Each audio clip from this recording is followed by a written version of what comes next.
Okay. Sorry about that. I know that the visuals are zoomed in for you. Don't worry about that. Don't worry about that for the time being. So I have made some adjustments to my settings, and I'm hoping that that will have stabilized things. Um, but I'm not 100% sure. Yeah, fingers crossed.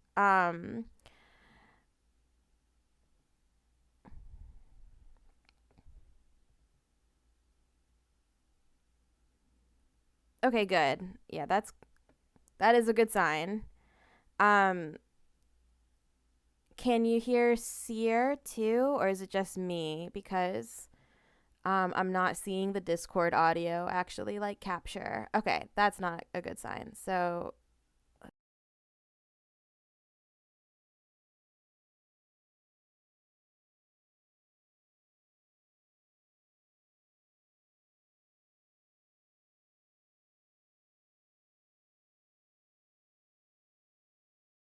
okay, so okay, gotcha. That is weird. I totally forgot about that. Okay, how's it sounding now? um okay, that time I did see the visualization of the audio for you. So, I think that you're actually uh your audio I think should be showing up now.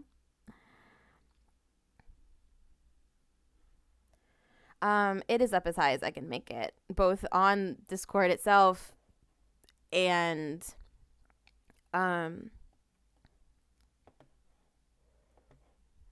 the only other thing I can do is turn myself down so that people can individually like turn the stream volume up maybe or their device volume up.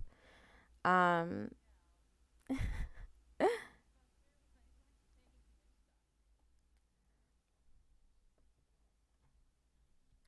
it sounds louder. You sound louder for me too, so um I think that hopefully did it. Okay. Huh. Oh, there it goes. Okay. Sorry. One more time. Is it working now? Can you hear me now? I will say which doctor. Yeah, okay, we gotcha. Yay! We gotcha. All right. So after much trial and tribulation, we seem to have a somewhat stable situation now. Um I will fix the Zoom issue once uh we're done here. That's going to take some time because I'm going to have to individually resize every asset that I have in there, but um that can be fixed. We're gonna do that um, in a bit.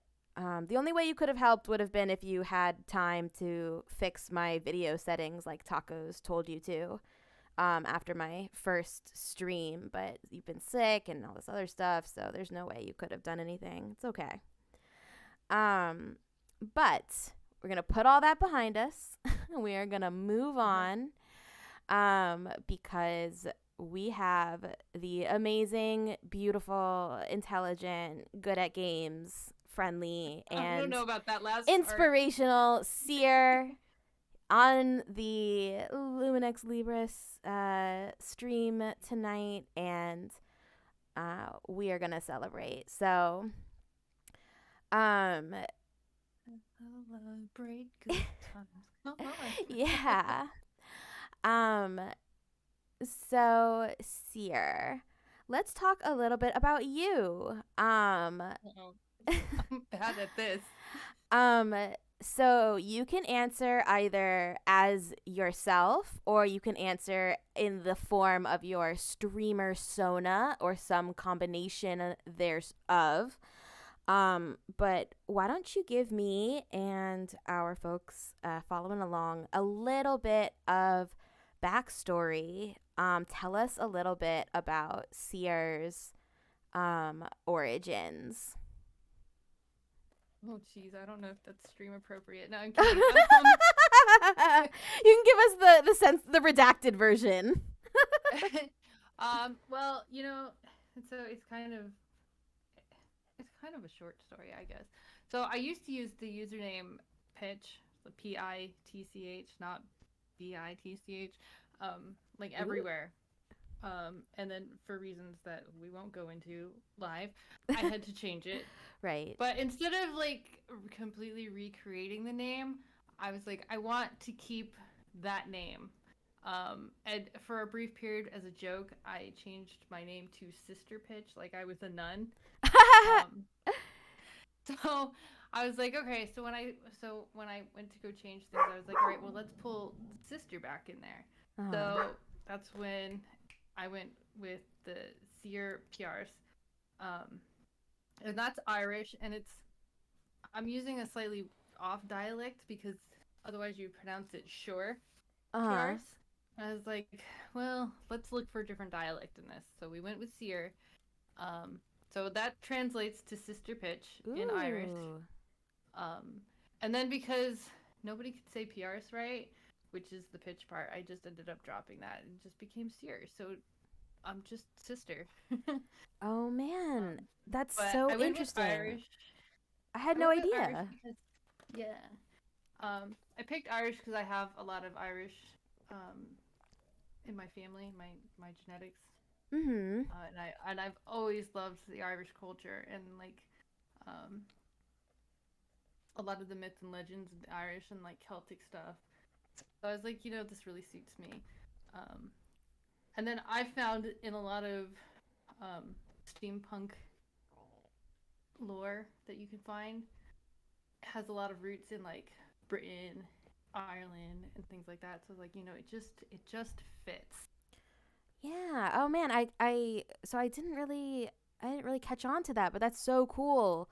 I am Irish on my grandfather's side, on my maternal grandfather's side. With the last name Carroll. Um, kind of spelled in the Irish way. So, I have a Mm. little bit of that, but my grandfather died when I was very young. So I don't really have a lot of connections to that side of the family anymore. But that's so cool.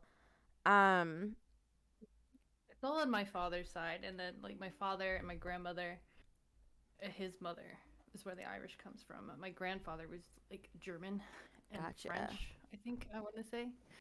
So Gotcha. Well, that's really cool. So you mentioned steampunk, and of course, we would be remiss if we did not talk a bit about that. Um, so tell me about like your specific flavor of steampunk a little bit. Like, what does steampunk mean to Seer? um, so I'm more into like the dystopian side of steampunk. Um, And then obviously you gotta throw in like the goblins and stuff. So like fantasy, dystopian, steampunk. Uh, I think a Gotcha. lot of the roots for that for me come from the movie Labyrinth, as so many people know from talking on the streams. And if you've been in my stream, I absolutely love Labyrinth. I've got Ludo sitting on my desk right now, That- hang out with me. Um, so like and I really like the dystopian side of it. I like the idea of recreating life from ruin. And I think that probably plays a lot into how things that have happened in my life, things that I've been through, picking myself up from the bottom and climbing back up there. So yeah, yeah. rebuilding. So yeah. So for me, steampunk is creating life from ruin. Um, That's because a lot of amazing. that has roots in you're rebuilding technology from things that are left behind or recreating the technology from a more minimal version, whereas instead of electricity you have steam or um, you're looking for like with the dystopian side you're looking for the artifacts and the things that you can use to recreate what in a fashion what life was like before. Yeah, I dig it. No, I think that's really cool. Um, and of course, we were always going to get to Labyrinth. um, Yeah. um, so you're Sierra, you're doing beautifully. It just lead me from one talking point right into my next, like so smooth. Um, let's talk puppets. Labyrinth and Dark Crystal, that whole era of like fantasy and special effects, the way they were doing kind of practical effects with puppets. Hmm. Jurassic Park is like a big famous example. I mean, it's less in the fantasy genre, but it's still Right. a beautiful example of practical effects and puppetry and animatronics kind of being used.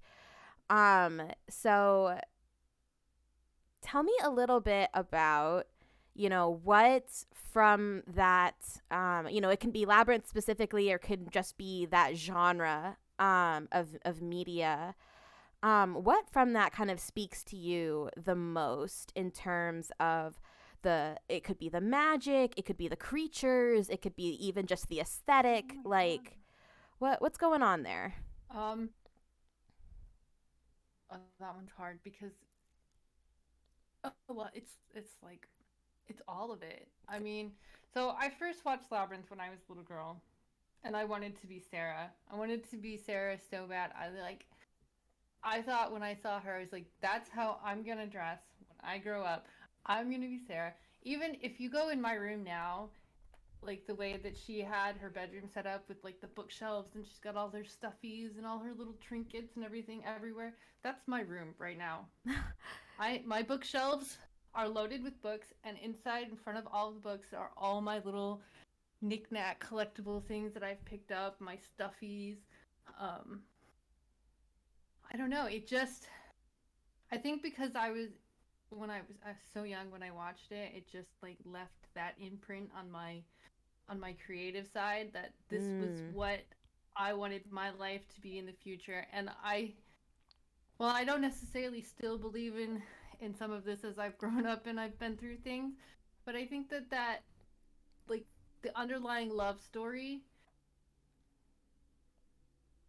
was a big thing for me as far as Labyrinth goes. But if and then like the characters, the puppets, I don't know. The music, It the was just Bowie. like oh absolutely. Like I secretly ran off and married the Goblin King. He's my husband. We Oh. have this amazing life together in a fantasy world. Oh, Um, okay, okay. oh yeah, I definitely had that girl crush on Bowie. So bad, it was Listen, same, bad. absolutely same. I'm not gonna lie, like that. We love a toxic king. Like I Exactly, was also smitten. and then like as more appreciation and knowledge grew as I got older, getting to watch him run around in them tights, Mm-hmm. perfect. I was Added like, a this is whole great. new dimension to the watching experience, didn't it? Exactly. Oh my goodness, Asir, um, amazing, incredible. I Um, think for like the character aspect of it, I like how they made so much from so little. Like the puppets are, they did a lot with the detail on those puppets and the creation of the puppets, and while I'm sure it takes a lot of work and thought and creativity to make it on the computer and do it all digitally, I think there's more heart into the creation of those puppets and those characters and the artwork that David Froud did. Um, oh yeah, I I feel feel like like, there was more heart poured into that, and that's why I really like that character style. The puppets, I like claymation. Um, oh yeah, I love claymation. And stop motion. In yes, general, I think it's really pretty. I agree. There's something really beautiful to me about things that are pretty or colorful or whimsical, but also just a slightly dark.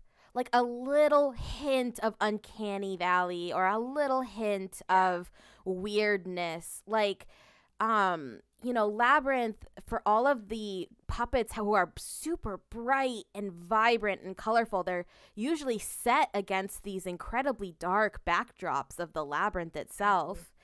And Right. the same goes for I would say, like, we have, a similar example in like Pan's Labyrinth, like, not to do another labyrinth on Yes. top of a labyrinth, but you've got these Still a good like movie. Great incredible movie. whimsical designs, but you have this very dark undertone of the framing Yeah. device, like what's going on during the daytime. um Yeah. And there's also a movie called Mirror Mask. mhm. We should watch that as a movie night one night. It's it's amazing. But they have it's the same thing. It's kind of um, it runs along the same lines as like Labyrinth and Pan's Labyrinth and stuff do. It's it's got that bright characters set against that darker story, that darker background. Background, right? And I do like how, ultimately in the end, for all of what all these stories to me have in common is that um the the darkness can be there, but ultimately it's the whimsy that wins. Like, ultimately it's the love Right. that wins. Sarah is able Exactly. to stay true to herself,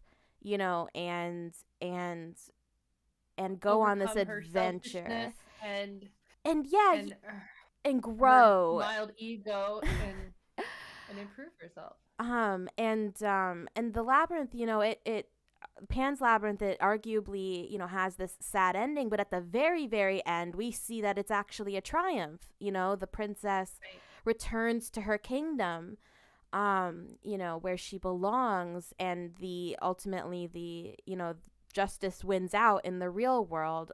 It's a tragedy, Yeah. but victory is still secured by, the freedom fighters. And Hmm. like, I think that is like a really important part of these stories. Like, we can acknowledge the darkness. We can say, hey, this darkness, this strangeness is even kind of beautiful in its own way. um and ultimately it being there isn't gonna stop us. um Right. you know and I think that is like a really great abiding theme from a lot of that genre. Exactly. um And you find that in like Dark Crystal, in Willow, mhm Labyrinth. mhm yeah, absolutely. Okay, so let's shift gears a smidge, a little bit. Let's talk about Seer as a gamer. Um, so I know that you play some horror. I know that you play Ark. And like a few other things. On top of that, like the bunny, the bunny stream, was The bunny. brilliant. I loved it.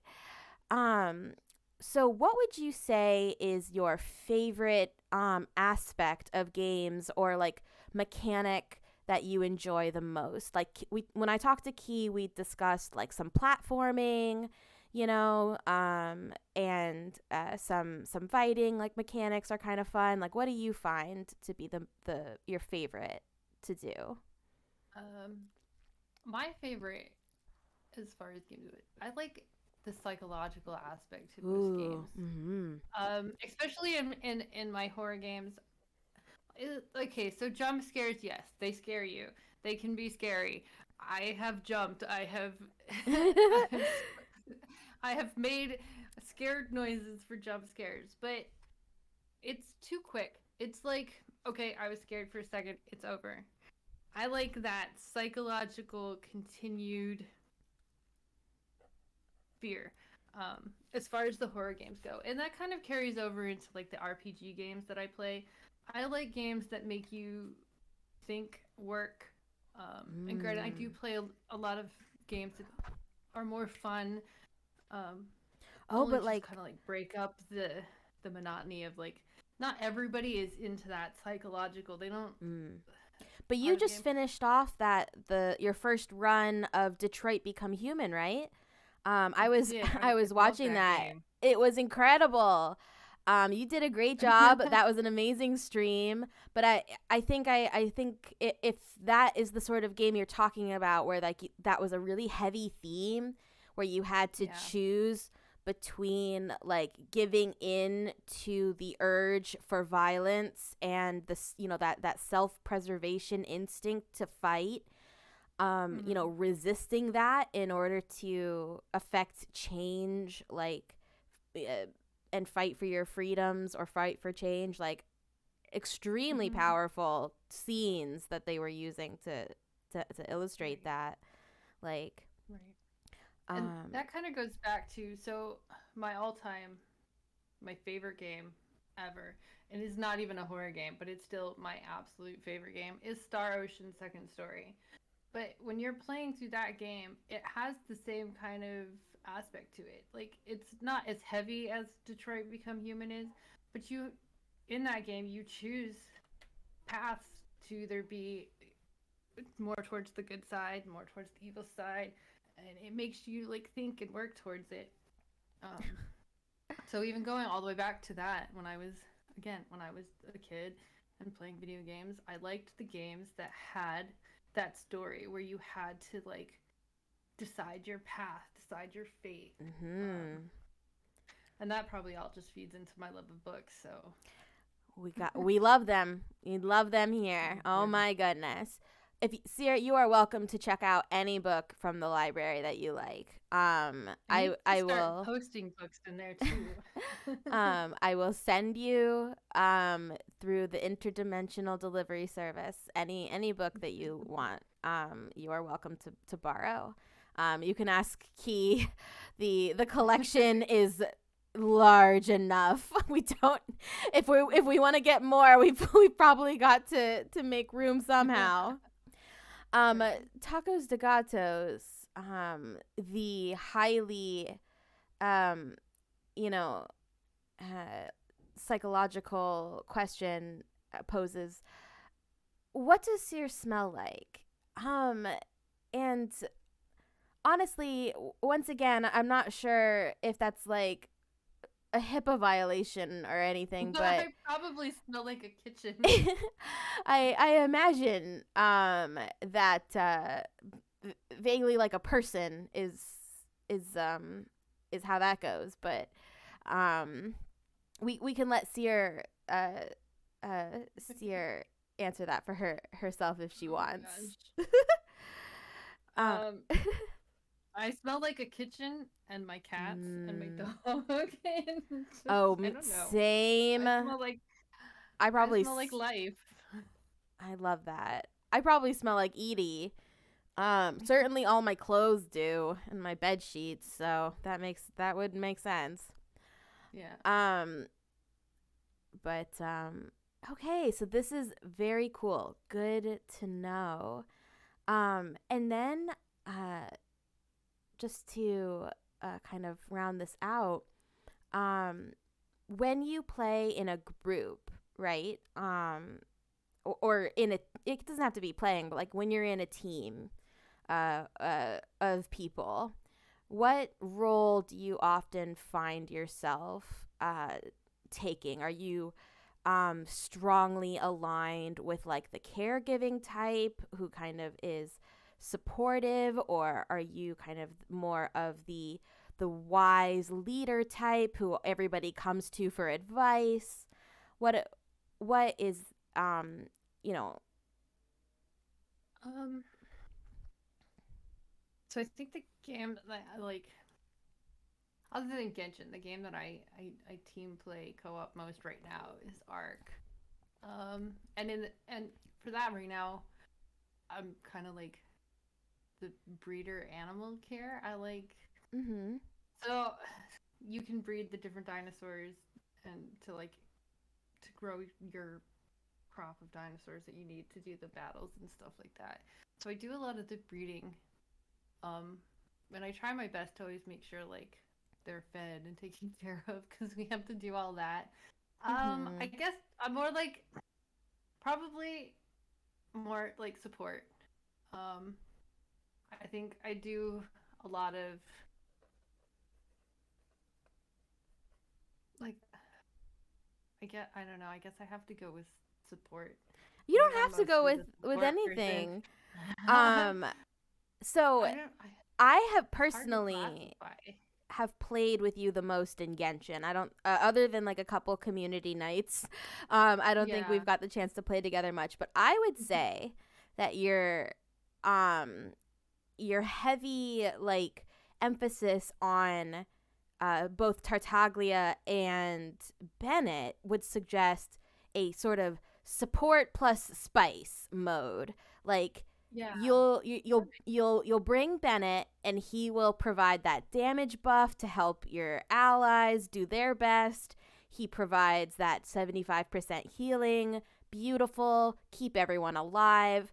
But then we switch into Tartaglia and it's like, "Oh, is this hilly troll bothering you? Is this Let me deal with that. is this big spooky plant bothering you? I'm gonna just take care of that right quick. I'm gonna murder that thing real quick." That's And like, so it, to me, I see this dichotomy of like, you know, we're a team. I'm gonna look after my own, and looking after them sometimes means healing them, sometimes means boosting them so that they can be the best versions of themselves they're gonna be. But sometimes it also means kicking some ass and like, you know, and getting things done. And so I'm gonna call this kind of a support spice mode. Like, I think that works. That works. Because that even covers like on Arc. I do all the support. I take care of the animals, and like today we were taming this big huge thing underneath the water, and it was surrounded like by manta rays. It's like its protection. I don't know, but when the manta rays came at us, I just went in there and wiped them all out. oh yeah, I was oh like, yeah. let me just deal with that.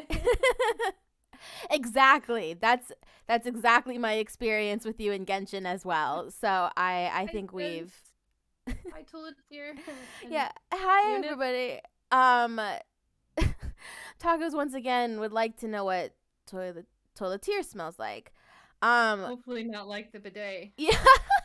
You know what? You're gonna have to wait until it's toileteer night. Until we have a toileteer character night. And then maybe we'll find out. Have a good lurk, Iona. Thanks for hanging out. I hope we make some good, fun background commentary to listen to. But oh, hi, Spence. I'm so sorry if you've been here and I just didn't recognize because the same shade is Key. So I think he just showed up. okay, He should have just gotten home from work, I believe. All right. Well, welcome on in. Yep, he just got home. Yep, there he goes. Wow, tacos. Toileteer says, "I'd like to make one." But it talked to me. Yay! Okay, we got him. Nice. Toileteer, feel free to message me on Discord whenever. I would be happy to set it up. He can be the wizard of toilets. Well, I'm thinking he's gonna be a fighter. You know, a street fighter. Okay, I'll stop. Answer, Spence. Very good answer, Spence.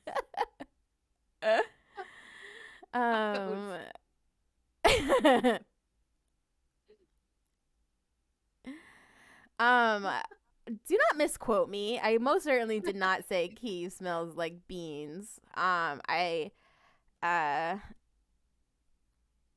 do not even. Beans can smell really good, though. That's true. That is true. Coffee beans, especially. Oh my god.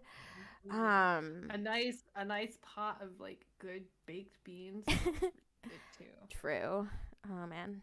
Okay. So, this is a lot of really good information. And then I think that we're ready to move on into the build. So, right off the bat, my thinking for race is human. And the reason for that comes from the mechanics more than the lore. It's just a matter of the fact that humans get the most general kind of ability score improvement. They're the most versatile in terms of, instead of being locked into a specific specialty, where it's like dwarves, you get constitution, and half elves, you get charisma.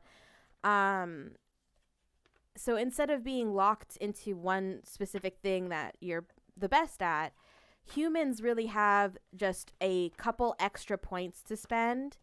And it means that you're able to customize your strengths and weaknesses to a much more like personal degree. And I think that is what we're going to be after for Seer. That works for me. Okay, so let me just get to the... Sorry, Toileteer. I didn't mean to make you hungry. I would offer you a fruit roll-up, but it won't fit through the microphone. Oh. So, are leaning human on our race. And, some of the races get some like racial feats right off the bat. And humans kind of forego that in terms of the fact that they are going to get this ability score increase in each category, just making you like a better generalist. Okay. I think that since we are looking at a steampunk kind of fantasy steampunk situation, I do think that a racial feat, because we're saying we're like a steampunk human, could be called for. And so what is something that you think like could be inherent to Seer's background? And we can kind of lean into like the Irish theme a little bit if we want to, and take inspiration from that.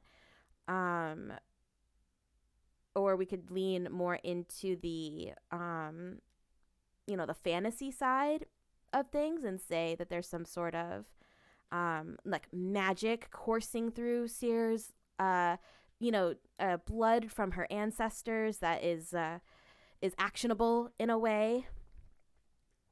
Kind of like sorry, everybody forgive me, I'm a noob at this kind of stuff. So would like Celtic druid sort of thing fit into that category? Yeah, absolutely. That's kind of what I'm thinking, like because I mean, when you go with the druids and the Celtic, you have the Irish and that, and then it gives you that magic that you were talking about. Yeah. Okay. So we're going to say like we're a human, but we're like a Celtic or a druid kind of human. And so that immediately gives me some ideas. There is a spell, but we would adapt this to just be like permanent at all times. And there are a few spells. There's actually a druid class, but that we'll get into that in a second. But there are some spells that give you like a kinship with animals. And I wonder if just having some of them would be interesting. So there's one called Animal Friendship. And it lets you convince a beast that you mean it no harm. Choose a beast that you can see within range. It must see and hear you. If the beast's intelligence is 4 or higher, the spell fails. Otherwise, so that's like that would be like an awakened beast. Otherwise, the beast must succeed on a wisdom saving throw or be charmed by you for the spell's duration. If you or one of your companions harms the target, the spell ends. So what I'm thinking is, rather than having a duration here, this would just be active at all times for you as a racial feat, saying that like due to your Celtic, druidic ancestry, due to your your ancestors' relationship to the natural world, almost like on a magical level, you just have this inherent magic about you that animals can sense, and they are attracted to you, drawn to you, and you can convince them to be your friend. And just to give you an idea, the charm spell means that the target will be friendly to you. They will do anything you ask, sort of within reason, as long as it doesn't bring them to harm or immediate harm. Mm-hmm. I Uh, like that. so this is definitely something. There's also so this is possible. It doesn't give you the ability to speak with the animal, but it will, like I said, convince them to be your friend, quote unquote. There's also speak with plants and animals, which I would, again, it's a spell, but I would give it to you 24/7. In that situation, you're able to understand and speak to animals and plants, but they will treat you just like a regular NPC, as in they won't like automatically be friendly to you just because you can speak to them. Right. But that does mean that you can, if you do become friends with them, have more complex interactions, perhaps even use them as messengers or spies. Um, in that you'll be able to communicate more complex information. All right. I like Uh, that. which one do you think fits Seer better? Um, Hug. Sorry, I'm getting hugs. Aw, hugs. um, I think the first one does. I'm not too sure as far as like the plants go, so I Okay. think focusing more just on animals would be better. All Because I really right. don't have a green thumb. Everything dies. I don't know. Your bunny gardeners did pretty well. Um, Yeah, but the bunnies were doing the gardening, not me. okay. So we're gonna say that you just have this animal friendship as a feat. Um, and let's see, they have to make a wisdom save usually, which would be against um your DC. So we are gonna I'm just gonna make a note of that. And I will do the numbers for that later, but we'll come back to that. Okay. So before we decide how to allocate your abilities, what to make your strengths and weaknesses or what you're just average at, I think that, we're going to want to talk class, because that is going to give us an idea of what main abilities you're going to be utilizing. Okay. So let me just put in, let's see, we're doing sort of a like druid inspiration here. So in terms of the class, I am thinking about giving you a customized. Oh, hello, Pixie Percy B. Um, thank you so much for following. Welcome on in. Hi, Pixie. We have Seer here. We're building her out of D&D 5e rules. And some custom homebrew options. You're welcome to chime in if you want to weigh in on the build. But thank you so much for the follow. And oh, great. Yep. Key also just posted a link to Seer's channel. Just so that you have an idea. But Seer is really great, and hopefully, if you enjoy the stream tonight, you'll consider giving her a follow too. Okay. So I am thinking about like a custom subclass for Seer, and that is going to be where I bring in a lot of the like steampunk airship captain or ship captain vibe that I get from both like the Discord um, and from a lot of your like art. But I'm thinking we're gonna want a one of the traditional classes as kind of a skeleton to build off of. And so I had two kind of immediate options in mind. The first one is going to be the bard.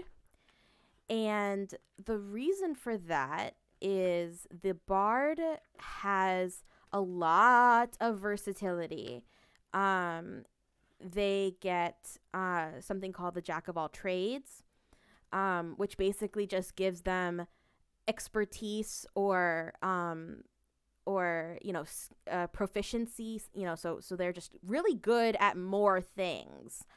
um and especially when you were talking about how you kind of like the psychological aspects of games, bards have an emphasis on their charisma, on their and sometimes also their secondary stats are their intelligence or their wisdom, which basically means that you can be almost irresistible and unstoppable at sort of intellectual tasks or dealing with people.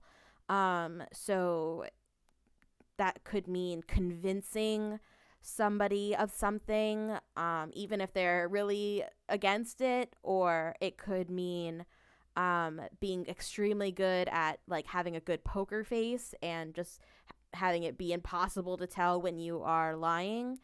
But it could also, if we kind of lean into the intelligence and wisdom, mean that you're very good at noticing clues or details in your environment that other people might miss. That you are, extremely knowledgeable, and maybe this ties into how much you love to read and how well read you are, but you just have a background knowledge on a lot of things that others might not expect. Um, and you were able to pass those high intelligence checks or knowledge checks, basically. Um, so that's why the bardic like skeleton really stands out to me. And then we would use your subclass to really lean into more combat oriented stuff. So there is a bardic college subclass called the College of Swords. And they are really focused on like finesse weapons. And there's also the College of Valor, which has sort of this extra, you get a bonus attack, you get some extra armor proficiencies, and that one is also much more combat oriented in terms of the bard. So bards have this ability called bardic inspiration. That's where the support is going to come in, because bardic inspiration is basically a massive buff that you can give your allies up to a certain number of times per day. And you can kind of think of that as Bennett's Bennett's circle. Like that is the they're going to be able to sort of be better at doing what they do. But then you can, so all bards kind of get that, but then like swords and valor are just much more oriented towards combat and attacking, and that sort of thing. So we would kind of take some inspiration from the College of Valor or the College of Swords and build you this custom character who could, to my mind, I'm thinking you're going to need at least a pistol and at least a rapier, like minimum. Like, so we would arm you up with some special weapons in that regard. But rapier is definitely like a finesse weapon. And pistols come with some pretty interesting mechanics, so we're gonna have fun digging into that. But other than, so that is the bard. Focused on charisma and just being like a generalist. Like you're just really good at support, and you're just really good at you know knowing things about things. My other like idea that I was thinking was potentially a warlock. Warlocks are also usually leaning heavily into charisma. So you get some options there. But the warlock is definitely like if the bard is more the Bennett side, the warlock is definitely more the Tartaglia side. Right. So a lot of warlock builds tend to be these kind of glass cannons where they're not super stout, but they do pack a pretty decent punch. And that kind of reminded me of like how Tartaglia's delusion state, like at least in the lore, he can't maintain it for a super long time. It like negatively affects his health. So he's, he in the lore at least is kind of a glass cannon. I would say in mechanically, Xiao is way more of a glass cannon, or Hu Tao, who have to, hurt themselves in order to use their abilities. But,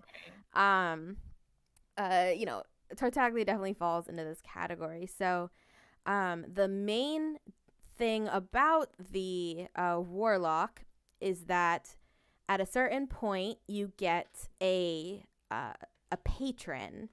And this patron is the otherworldly entity who bestows their powers onto the warlock. It's there's sort of where their abilities are coming from. And as you were talking, I was like, oh my God, the Goblin King. Of course. So clearly, if you're going down this route, we would make you a custom otherworldly patron, and that would be David Bowie. No, I'm just kidding. It would be the Goblin King, because he's obviously in love with Cere that he will do anything to win her heart and her love. And so he is going to give her all of this cool magic and stuff, and it would all be themed after Labyrinth and his abilities that we see him using in the movie. So he can kind of the way he teleports around and you can't really keep him pinned down, like that very much mimics an ability called Misty Step. He sort of has this beguiling presence, of course, which very much, could be emulated in certain spells, like Charm Person, for example. I don't know. I just think we have a ton of potential. Right. He's got a lot of illusory effects that he can do. There's a lot of illusion spells that we would be able to pick up through that. And once again, we can also make this sort of combat oriented, in that a lot of the warlock abilities are, some of them are more arcane focused, but you're still doing a ton of damage as a spellcaster. Fireball is a fan favorite for a reason. Yeah. And obviously as a magic heavy caster class, you would get access to all of those delicious higher level damaging spells. But if you wanted to lean into being kind of more melee, there's also so what I was talking about was the Pact of the Tome. There's also the Pact of the Blade, which gives you a super cool option to summon your weapon like out of the ether. You get basically the ability to designate a weapon and sort of just be able to shadow conjure it. And Mhm. you know, if you're ever disarmed or whatever, like you can bring it back to you. Um, and it kind of synergistically ties in with what are called the Eldritch invocations. So there are a few, and this Eldritch invocations come with your, no matter what pact you decide to take, you get a certain number of them per level. So uh, basically, they're ways to just further customize your class. Some of them I would kind of think of for you would be one called Thirsting Blade. You can attack with your packed weapon twice instead of once whenever you take the attack action on your turn, which basically just gives you multi attack for free. Um, Right. then there's also one called Life Drinker. When you hit a creature with your packed weapon, the creature takes extra necrotic damage equal to your charisma modifier, with a minimum starting at 1. Okay. And like I said, we get a lot of cool stuff. We get Mask of Many Faces, which you can cast Disguise Self at will without expending a spell slot. Um, you know, there's a bunch of there's Eye of the Rune Keeper. You can read all writing. I think that would be very appealing to an avid explorer and reader who probably is, you know, as she is searching for like lost technology and lost artifacts, like in rebuilding. I feel like if she had the ability to read any book in any language she came across, that would be awesome. um That would be. so there's a lot to work with there. I Okay. also definitely want to give Seer a familiar. I think that you know, I am so used to watching the stream and seeing the little dragon creature. And I know you've got a Remember lot of Clean. redeems that are themed around like feeding or playing with or Uh-huh. you know, playing with the features there. So I definitely think we're gonna do a familiar with regards to that. And we can Okay. all just, you know, know in our hearts that it looks like an 80s puppet in appearance. Nice. So, um, which isn't to say that if anybody wants to do some fan art or play around with the AI image generator in the Discord, see if they can come up with something, you are more than welcome to. But I personally lack any artistic abilities, so um, that would be totally up to you guys. Um, and so those were the two main classes that I had, like, just off the top of my head. Based on kind of what you were saying, you know, I definitely think that it's also possible to go rogue. We're going rogue. Uh, so rogues are largely dex based, and um, they deal a lot in sleight of hand and stealth and things like that. Um, they're sort of light. They're also sort of light and finesse weapon based. Um, but you also get expertise, which basically means that you are unlike the bard gives you access to more skills. The rogue makes you better at like a couple very specific skills. Like Okay. it what it does mechanically is double your proficiency bonus, which um just means that your chances to succeed are doubled essentially, Okay. if you're an expert at that thing.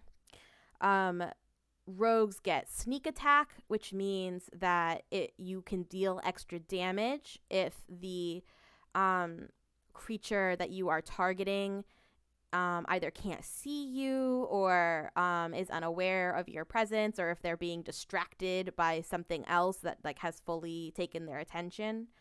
Um, Mhm. and you get advantage. So you just are better at hitting targets that can't see you or are distracted, or don't know you're there. And you're also going to get something called cunning action, which means that you are going to be able to run or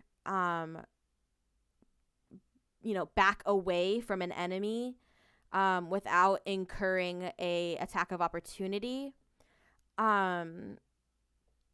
So you're gonna basically, this means you're able to be faster, get away from somebody who's locked in combat with you without them being able to take an attack of opportunity against you. Okay. And you can also like more readily hide. So like normally a creature would have to spend their whole action taking the hide, like if they wanted to hide. Yeah. But you are able to move, attack, potentially do something with a bonus action, and then still hide or dash or disengage at the end of your turn if you still want to. Very versatile. And then rogues also get an archetype. So, there is like the thief, for example, the assassin, the arcane trickster. Those are the ones that come in the player's handbook. We could also kind of make a custom, this is where we would make a custom subclass. And we might still, want to take some inspiration from the arcane trickster. But once again, if I had to think of the Goblin King as anything, it would be an arcane trickster, my man. Like, Yeah. it uses magic to play a bunch of tricks on people. So, if we wanted to just kind of take some inspiration there, and not literally say, like, he is the source of your magic, but maybe just, like, maybe Seer maybe lived in the Goblin Kingdom for a little while, or beat the labyrinth and like earned a boon from the king as like a token of your extreme like talent and charisma. Like, you know what I mean? Like we've got options. Yeah. So not to bog you down too much, like I don't want to overwhelm you. Okay. Those would be my 3 suggestions. Are you feeling a particular draw to any of them? Yeah. Okay. The warlock. I mean, the bard sounded great, but the warlock is more me. No, I totally gotcha. I completely understand. That is when I was thinking about this over the last week, and I was thinking to myself, like, they both made the list, because I consider them equally likely. So, we are going to come over to our little character sheet here. Class. I need like 1 minute. I have to run to the bathroom. I will be right back. By all means. I am going to do some triaging here. So, Pact of the Goblin King. To be honest, audience, I really was hoping she would pick this one because I really wanted to be able to stat up the Goblin King. So I hope that I wasn't biased in my presentation, but I clearly also have a preference here, so that's on me. But no, this works out excellently. We are going to be able to figure out what we want to do here. So most of the warlock spellcasting ability comes from charisma, so we are gonna want to prioritize charisma. And I am going to just go ahead with these ability scores. Key to Life says that sounded like the coolest one to me too. Okay. I'm glad. And like I said, I hope it's not just because I'm biased and really talked it up the most because it's the one I wanted to do, but here we are anyway. So we want to prioritize charisma because that's where our spell casting is coming from. We're also, if we're wanting to fight, then Constitution would be pretty good because that would give us a lot of HP. I'm back. Welcome back. So I was just taking a look at the. I was gonna go do the ability scores next. So like I said before, warlocks are primarily reliant upon charisma. So I think that, right off the bat ends up in our priorities. So would you rather have more HP, which would make you harder to kill as a fighter, or would you rather have more sort of intelligence or wisdom? And to give you an idea, intelligence, just like a reminder, intelligence affects how much knowledge, how knowledgeable you are about things. And, it also kind of gives you the ability to investigate your surroundings and find clues or evidence or details that other people might have missed. Wisdom, on the other hand, will give you make you stronger at reading other people. You will get insight into whether or not they are telling the truth or mean you ill or what their motives might be. Just because you're leveraging your experience. Wisdom will also give you a better sense of perception. You will whereas investigation, you are looking for something specific. Perception is more your just general awareness of your surroundings. But it will likewise help you notice details, or be alert to things in your environment that other people might miss. Okay. So, just in terms of what you want to be kind of better at, if we lean into the intelligence and wisdom side of priorities, it'll play more into that aspect that I think you were kind of talking about when it comes to Detroit Become Human. You'll be able to delve much deeper into the interactions with NPCs and sort of the story side of things. Right. And as a spellcaster, you're still going to be able to hit pretty hard and do a lot of damage. It just will leave you a little vulnerable physically to taking damage and taking hits. But that being said, that could also play into the risk of combat and heighten things for some players. So that's it's up to you. I think going towards intelligence and wisdom would be my choice. All right. So that is what we are going to prioritize. We're going to use the standard array, which is, You don't have to worry about knowing the specifics. It is just a set of scores that are meant to be balanced. And you just assign a value to each thing. So we're going to do charisma, intelligence, and wisdom as our priorities. So for our highest initial score, and humans get a bonus to all of them. So you're going to get bumped up one category in all of these.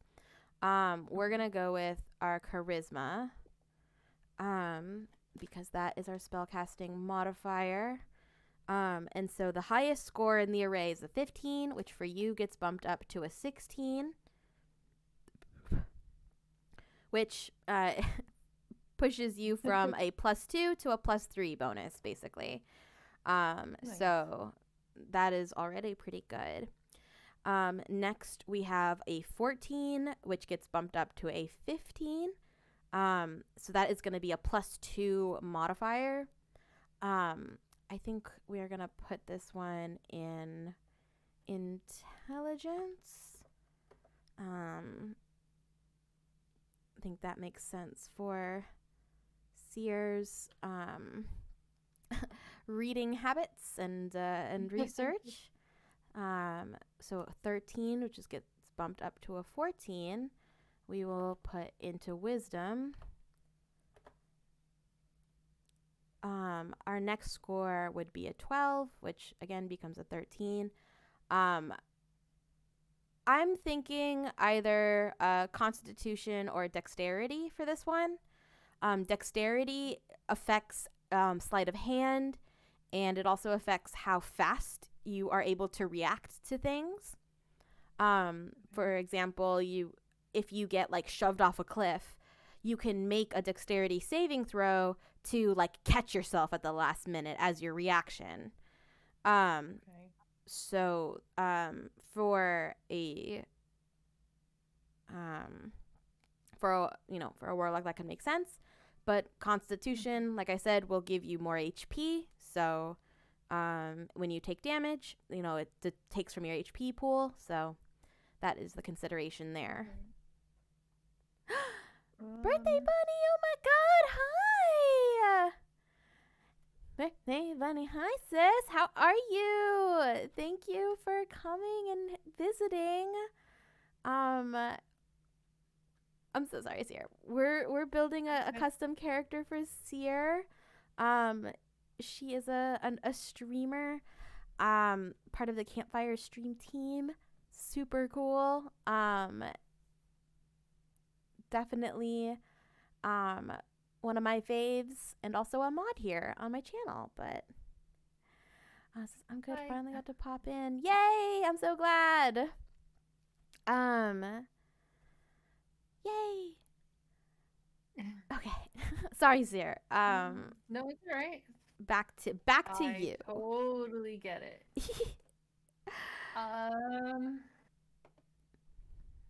That's a tough one. I think go with dexterity. Okay. Dexterity. So. Dexterity. Yep.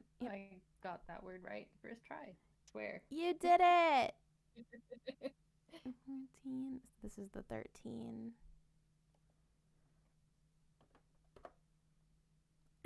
13. And then I'm gonna go ahead and do 12 down here. And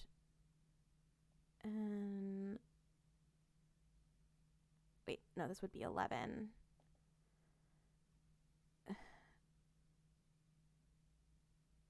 Yeah, I can do math. So this is 11, and then strength is our trailing ability. So just, you know what? But that's fine. Seer is the captain. She doesn't have to do any heavy lifting. That's what subordinates are for. Of course. Okay. So those are our stats. For our initial ability spread.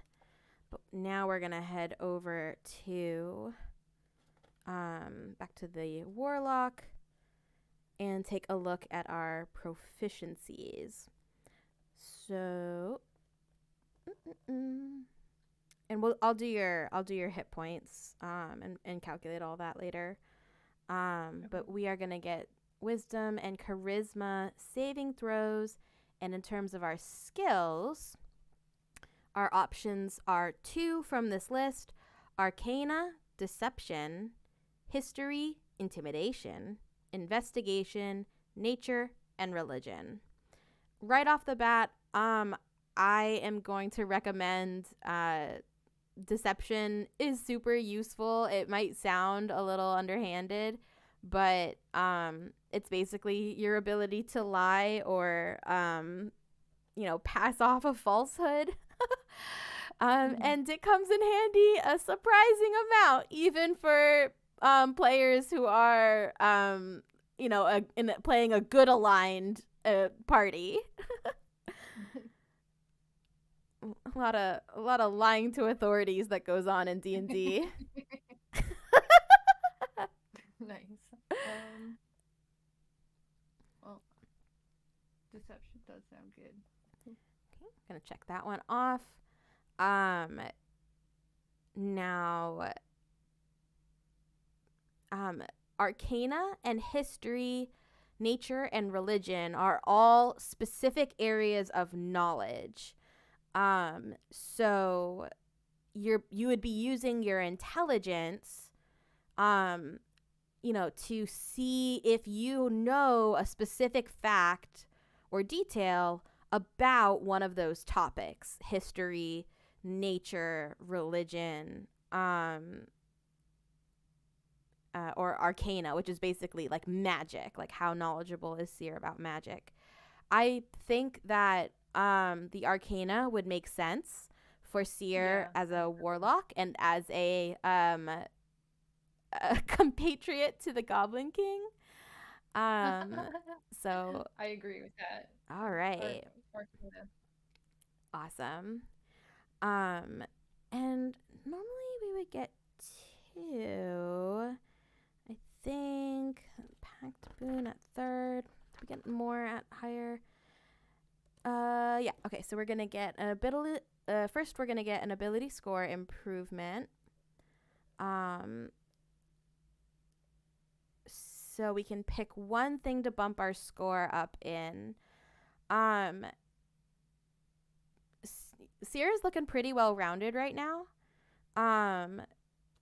So for this ability score improvement, I'm really thinking that normally I would say put it in your main stat, which would be charisma, but 1 point in charisma isn't going to bump you up to the next bonus. It will bring you that much closer to it, but it's not enough to bump you up. I think it would make more sense to put this point either into intelligence, which will bump you up to a +3 from a +2, or one of the other ones you're on the cusp of. So constitution, you're also on the cusp. If you put 1 point in, you'll get a +1. And strength, you're on the cusp. If you put 1 point in, that will make it a 0 instead of a -1. And actually dex 2, if you put 1 in here, it'll bump you up from a +1 to a +2. So what is your priority? Are you jonesing to get rid of that negative, or would you rather go a little faster or be a little smarter? I'm torn between smarter and the strength. Gotcha. Oh, birthday bunny. Aw.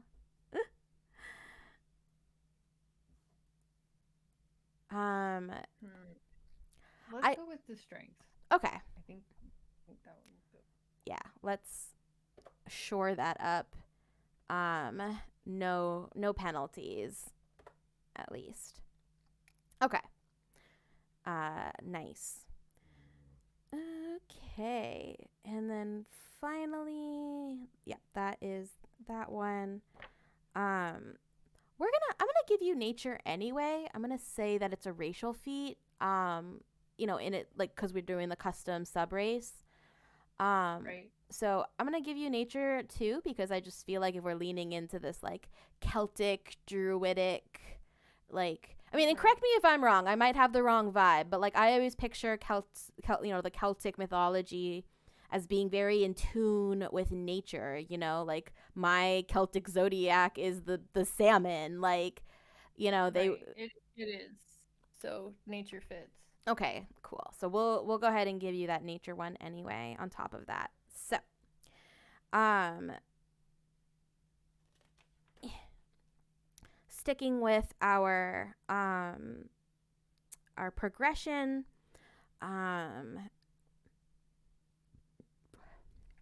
we've got warlock spells. I'm gonna fill those in like for you in a bit, and a spellcasting focus. We're gonna definitely cook up a special one because that would make sense. And okay, so let's do a packed boon, and there are 3 from the player's handbook to go off of, and I think that they are like extremely well written. So honestly, I think they're versatile enough that they can fit any build. As I mentioned before, there is Pact of the Blade, which gives you the ability to use your action to create a packed weapon in your empty hand.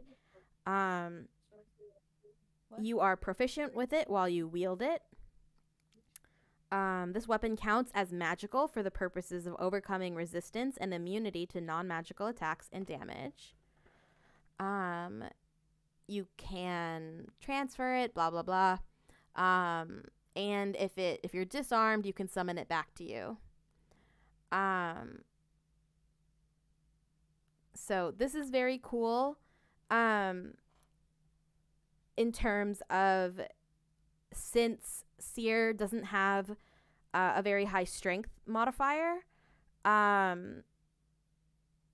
you could still be proficient in a weapon that normally Seer wouldn't be able to wield.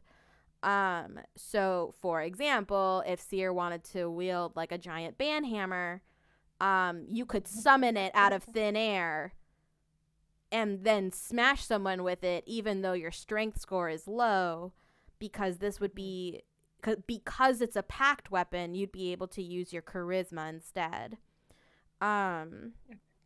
So, that could be very fun.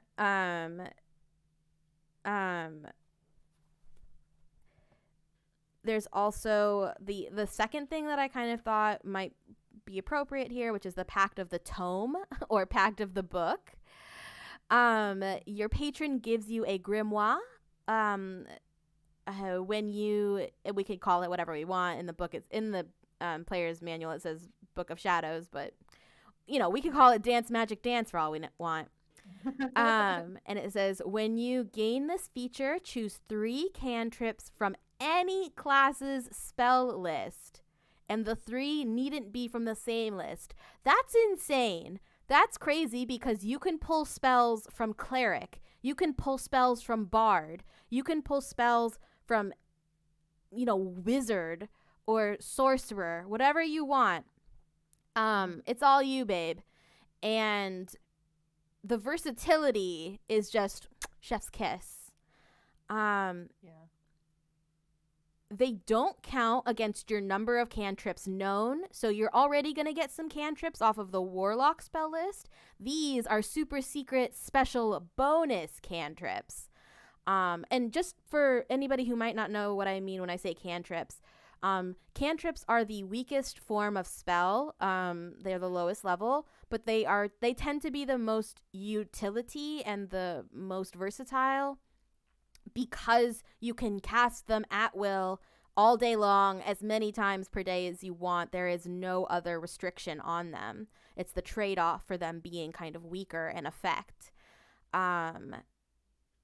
So other spells at higher levels, you do have a limit, and the way that it works is different for every spellcasting class. but there is a hard limit on the amount of spells you can cast per day at higher levels. But cantrips are just free all day, every day, maximum chaos. And this is fun too. If you lose your Book of Shadows, you can, summon a new one. So if something were to, happens to it, or gets lost or stolen or destroyed, you would basically just have to spend an hour summoning a new one.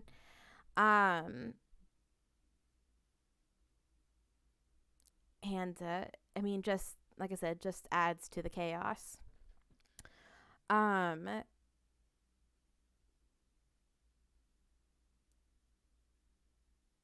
Doesn't mean you can't still pick a cool weapon. It would just be the weapon you pick would have to be like kind of a finesse weapon or a small weapon to account for Seer's strength modifier. And she wouldn't have the ability to like summon it to her hand. But doesn't stop her from, wearing it strapped to her hip or whatever. Like, that is always an option. Or even if we wanted to come up with a way to conceal it with a magic item or make it a magic weapon of some sort, we can do that too. So. Okay. And just while I want to give you, you can think about it while you do. I'm just going to read off this last one just for the folks at home. Because I don't really think this fits our situation, but this last one is called Pact of the Chain. You learn the Find Familiar spell and can cast it as a ritual, which means it does not count against the number of spells you can cast per day. The spell doesn't count against your number of spells known. So yeah, all casters also have a limit on the number of spells they can select. When you cast the spell, you can choose one of the normal forms for your familiar, or one of the following special forms: Imp, Pseudo-Dragon, Quasit, or Sprite. I don't know if I said that right. It might also be Quasit. Additionally, when you take the attack action, you can forego one of your own attacks to allow your familiar to make one attack of its own with its reaction. So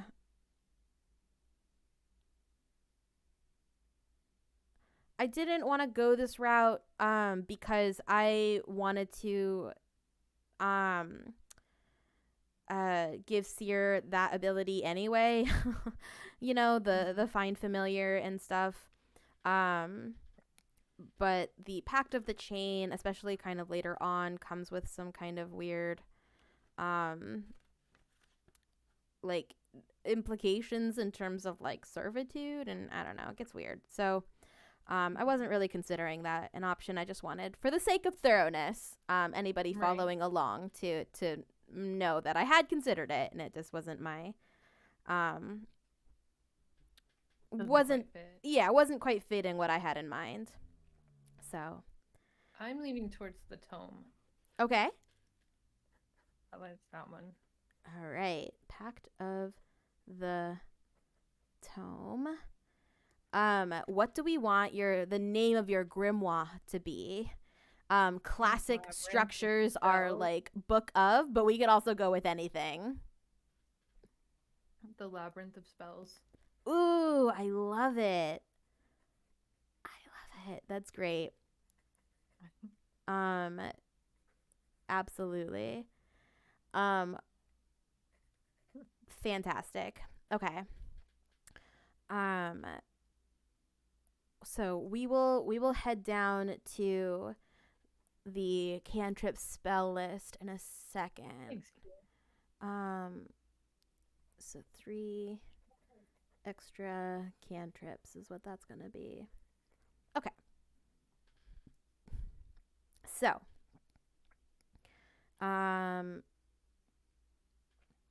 let's talk our custom patron. I had thought after, talking a bit about him that the Goblin King would make sense and be fun, but I don't want you to feel like you're locked into that. Oh no, I'm perfectly happy with that. Okay. So I think that's awesome. Most otherworldly patrons at the outset get a expanded spells. So basically what this means is in addition to your warlock spells that you can pick up, you can add these to your spell list without it counting against your total spells known. Now, like I said before, there's a couple of the Goblin King's, um, abilities or magic that he uses in the movie that I feel like could be replicated in spells that already exist in D&D. So let's go over. I'm gonna take a look at the first level. We are gonna want. Okay, here we go.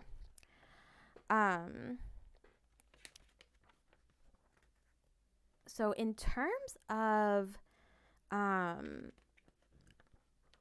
like his deal, definitely Charm Person comes to mind. I do feel like he has this like beguiling presence and this sort of overwhelming, like enchanting ability to like almost mesmerize Sarah. When we can argue all day long about why that is, but Right. I think magically that could certainly be represented with Charm Person. Right.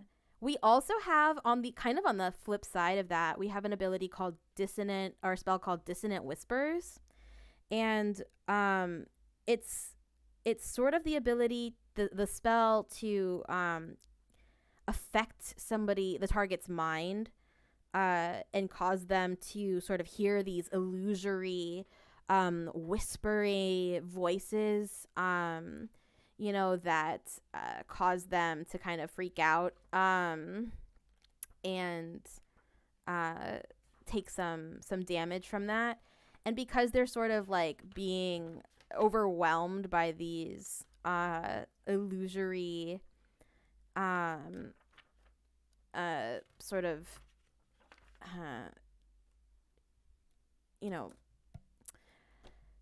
discordant melody, it also makes it so that they are gonna try and like get away from you. They're gonna try to move further away because they're just trying to get away from these like horrible sounds. That one kind of just has more to, like, for me, it just comes from like what would be the flip side of Charm Person, like how he created that like pretty dream world that had her totally enchanted. Like what would be the opposite of that, creating some sort of like horrible spooky nightmare that you would want to run away from. And so I think that Dissonant Whispers kind of covers that. And then finally there's Tasha's Hideous Laughter, which we would reflavor it and call it like Jareth's Hideous Laughter, and basically to cast it, you say some horrible joke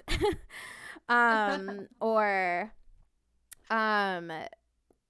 something, you do some little funny joke or a funny bit, and it forces the target to fall into uncontrollable fits of laughter. They are incapacitated, they fall prone, they're not even able to move. They are just laughing.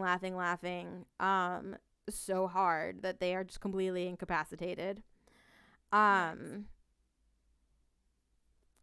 So I think we would call that like Jareth's hideous laughter, or um Could just call it "Well, laugh."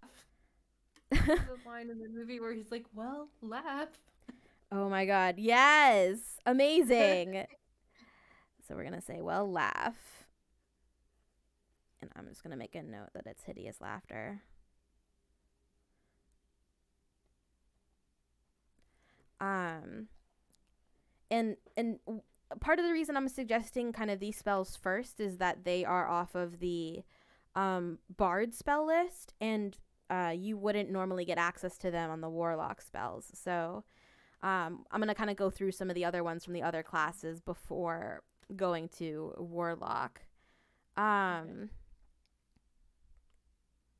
There's also the first level spell command, and this one's kind of interesting.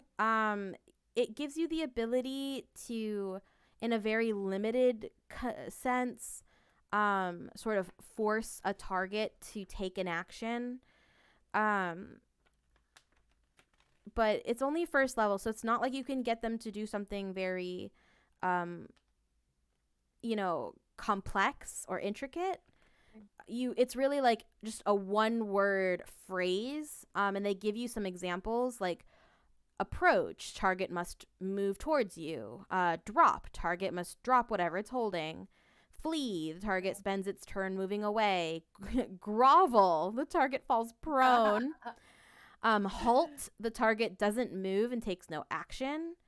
And then of course, any other like single word commands you can think of. So like sit, stay, speak. You if you Right. and I think that kind of would fall in line with like his very imperious nature. Like, I am the Goblin King. Yeah. So that could kind of fall in line from there. And he sort of has his little posse, his entourage, and they do whatever he says. So that could be kind of fitting. Um, Not able to get anything off of there, but let's take a look. Mm, yeah, not really anything off of the paladin or the druid there, but let's take a look at sorcerer. Um, so sorcerer gives you access to a couple kind of cool options. Um, there's a bunch of like um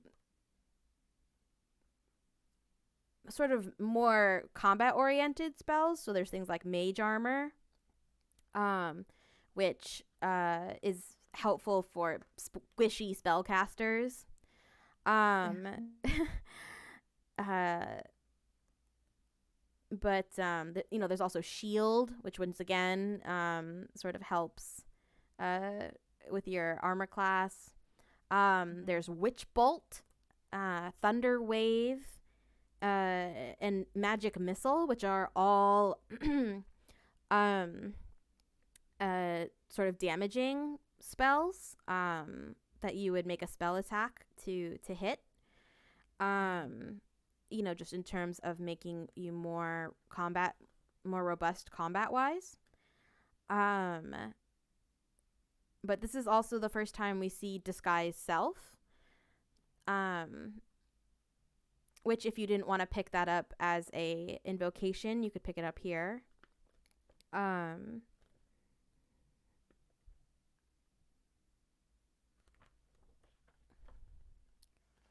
And that brings us, okay, we don't have to look at that one. So yeah. And that's pretty much most of it. There's Ranger. Let me see what Ranger has.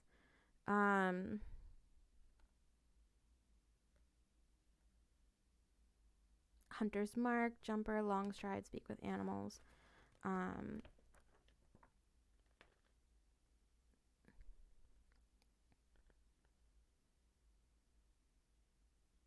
Okay, so yeah. Um, there's also like at first level, there's also some healing, which I don't think the warlock gets access to. Um, yeah. So you know what? Just to bring in a little bit of that, I'm gonna give you a first level, just whatever the sort of generic one is. Who gets one? Paladin probably. Um, I believe they get. Oh no, because they have lay on hands, so that's not it. It's what am I looking at? Cure wounds. Um, Cure wounds is a touch spell. Healing word is distance. So I'm actually gonna go. I'm gonna go healing word, and we'll call that good.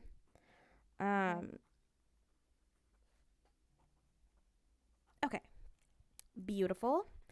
That is our first and second.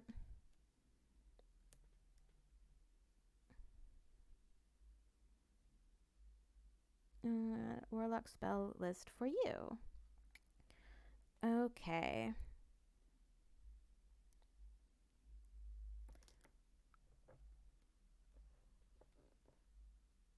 So now we're gonna have a sort of first level feat that you're gonna pick up.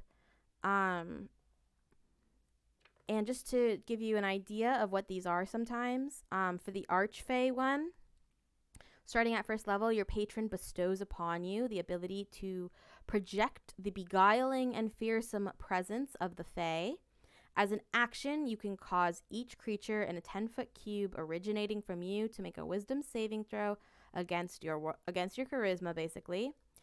And the creatures that fail are charmed or frightened, your choice, until the end of your next turn. You already have an ability like that, or you already have Charm Person and Animal Friendship. So I'm not sure if this is something that you're gonna want. There's also Dark One's Blessing. Starting at first level, when you reduce a hostile creature to 0 HP, you gain temporary hit points equal to your charisma modifier plus your warlock level. Which, since you are, charisma is your main stat, that's quite a bit already. We could do something like that with a different condition. So instead of being, when you take a hostile creature to 0, we could say it's whenever you find a new artifact, or whenever your familiar gets a treat, or, something along those lines. We could always customize it. Whenever maybe you have to do a little song and dance, and that gives you a pool of temporary HP. Like, you remind me of the babe. Like, and then everybody's like, what is she doing? And you're like, don't worry about it. Your crew is like, don't worry about it. She does this. And then, after doing a little dance, you were like, all right, let's go, guys. You're just refreshed. You have a little extra HP. I definitely think that this could also be where we pull in Misty Step. So going back to how he kind of has that ability to like just move around. Seer gotta do some Ricky Martin. Maybe we should have a karaoke night. That would be so fun. I don't know how. We would probably have to just have it in like a big Discord group call. But I love karaoke, so I'd be willing to host if that was something we wanted to do. Oh my god. I know how to use the alphabet, I promise. Here we go. Misty Step. Here we go. So, briefly surrounded by silvery mist, you teleport up to 30 feet to an unoccupied space you can see.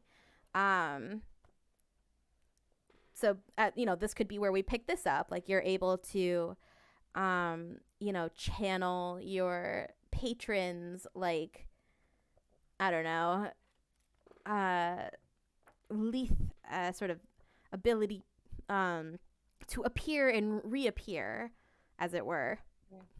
Yeah. Um, so we could pick up sort of Misty Step that way.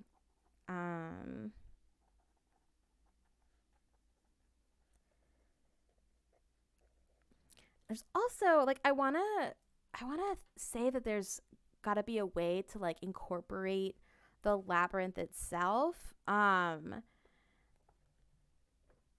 I just don't know how I would execute that. Um,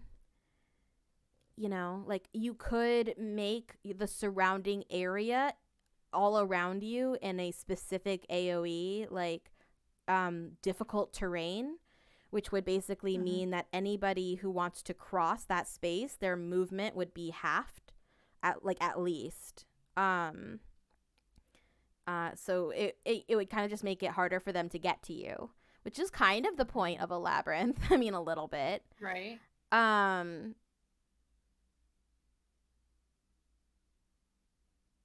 he also has that crystal orb. I'm thinking that's going to be a special spell casting foci for you, though. Yeah. That little like glass fushigi that he plays with. Um, but let's see.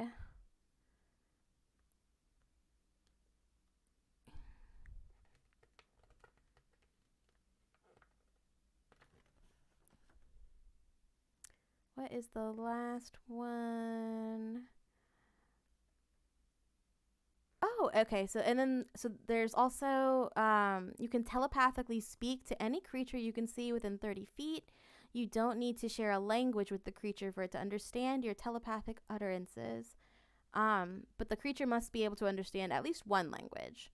Um, which is basically a way to say that like you can't telepathically speak to like a snail, um, unless you already have speak with animals, I guess. But like you would only be able to use this on something that's awakened, and can speak. But we could kind of put a twist on that and say that maybe you have some sort of psychic ability to like affect constructs or machines or clockwork. I Stuff know like that that. this isn't like as labyrinth themed, but like it could tie in more of the steampunk, like Mm-hmm. um and so how I'm thinking this would work is a little bit like a combination of several spells, but we would kind of make a watered down version, which basically would allow you to identify technology, even if you've never seen it before. You'd be able to tell what it does and how it was made, Okay. and the ability to detect technology, which is coming from a spell that I'm kind of thinking of, like detect magic. Kind of causes anything that's magical in the environment to glow with like an aura, so you can see it. Um, so I'm thinking that like anything with a like clockwork component, anything that is like technology, like will glow when you kind of activate it. Mm-hmm. And then finally, like if it's a construct, if it can move or if it is animated in some way, if it understands a language, like, you can speak to it telepathically. Okay. Um, so those would kind of be my three. Um, those would be how I would alter those for the Goblin King patron. Do any of those kind of stand out to you as being more desirable than the others? Okay. Well, I like the last one for sure. Okay, awesome. So I am going to put this out and I am going to say that we are going to get, let's see, a modified version of Awakened Mind. So I'm going to call it Awakened Machine.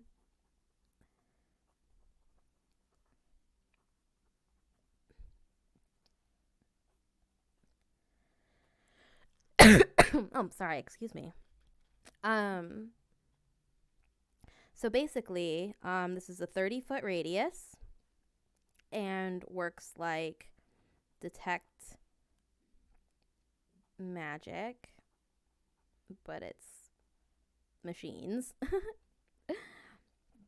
It's also gonna. This is just for my own notes. I'm gonna fill in all these feats after. We're also gonna do.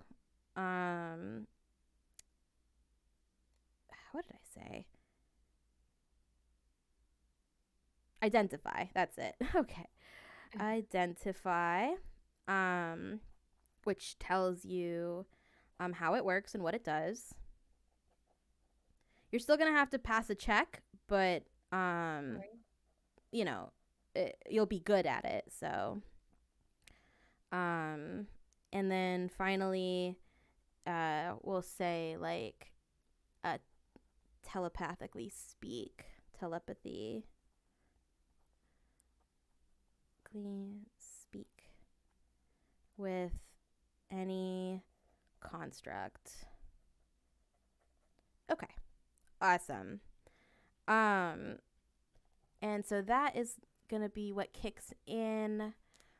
We are starting you off. What did I say? 7th. So we're gonna get one more sort of packed boon from the Goblin King himself, and this one can be more powerful, since this is coming from level ascension, basically. Um,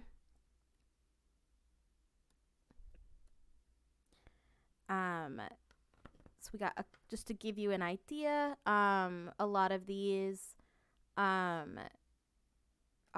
kind of based on the ones that they give you in the player handbook, but we can modify them. So, starting at 6th level, you can vanish in a puff of mist in response to harm.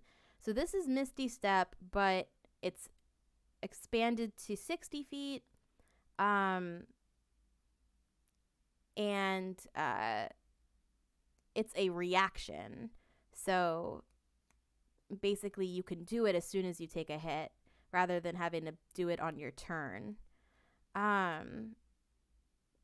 Also, you are invisible for the duration, so it's a little bit similar. So, that actually feeds in pretty well to the Goblin King, like we were talking about. It's like a better Misty Step. So, honestly, if we wanted to take that kind of as it is, I think that could be very fitting. But let's take a look at some of the others. We have Dark One's Own Luck. Oh, this one could be very fitting too. You can call on your patron to alter fate in your favor. Oh, he does. That is his whole shtick. When you make an ability check or a saving throw, you can use this feature to add a D10 to your roll. Basically, you're trying to get the highest score possible. So adding an additional dice, potentially 10 more points to your score, could be game changing. You can do so after seeing the initial roll, but before any of the roll's effects occur. Once you use this feature, you can't use it again until you finish a short or long rest. So a short rest is minimum an hour. So if you basically like take a nap or, just read for an hour, not really doing anything else, that counts as a short rest for your character. Okay. And a long rest is obviously like a sleep, so like 6 hours minimum.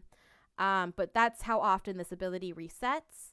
And basically, once per that duration, you can choose to add this extra dice to any score. And I guess what they're saying here is like, if you roll and you see you get like a 2, right? And you're like, oh God, like that, no matter what the difficulty was, that's definitely a fail.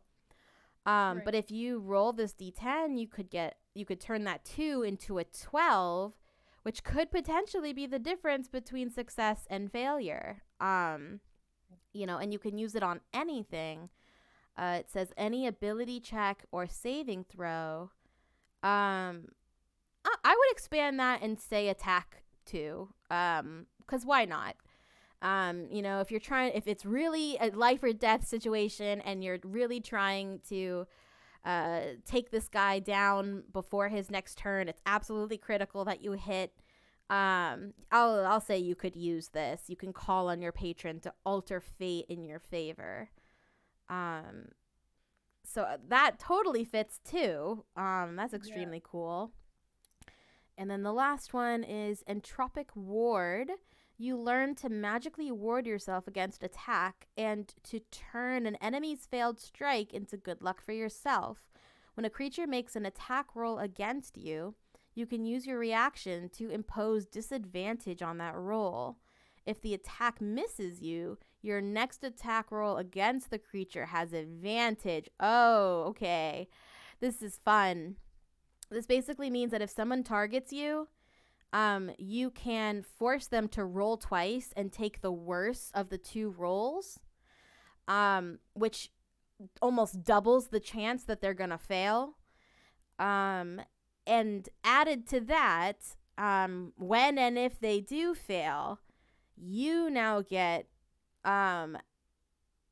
advantage, which means that you get to roll twice and take the better of the two outcomes when you target them.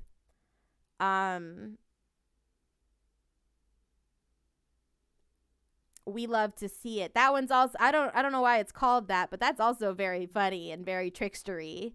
So I think both of those are excellent options. Honestly, they really stepped up their game with this one. These are all actually pretty great for our purposes. I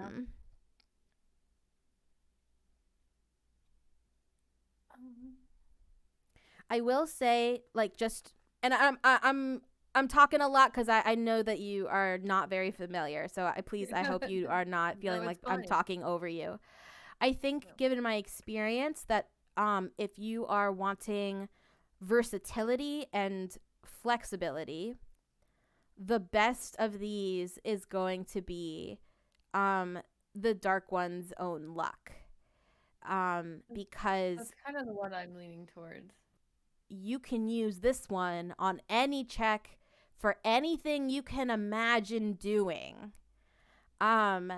Whereas Misty Escape is kind of specifically geared towards movement, which teleporting is pretty cool. It just gave you a radius. It did not give you a height limit. So, let's say you wanted to teleport 60 feet into the air onto a tree branch or a ledge of a building. That would be something a pretty creative, flexible use of that. But that's kind of where it ends.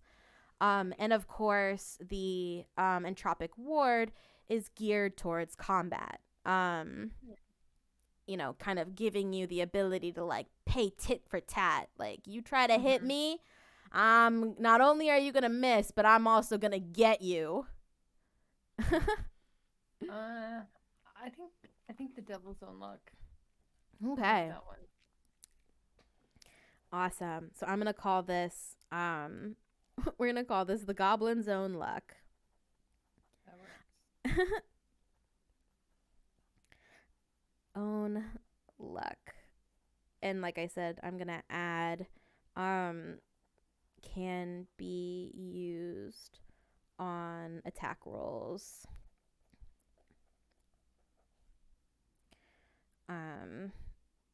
So that, remember, we are going to modify that a bit. So that does it for your progression kind of through the Warlock traits. The next thing you're going to get, though, is something called an Eldritch Invocation. And basically what that means is a special set of mix and match abilities that you can utilize specially as a warlock. They don't really give you any good reason for it.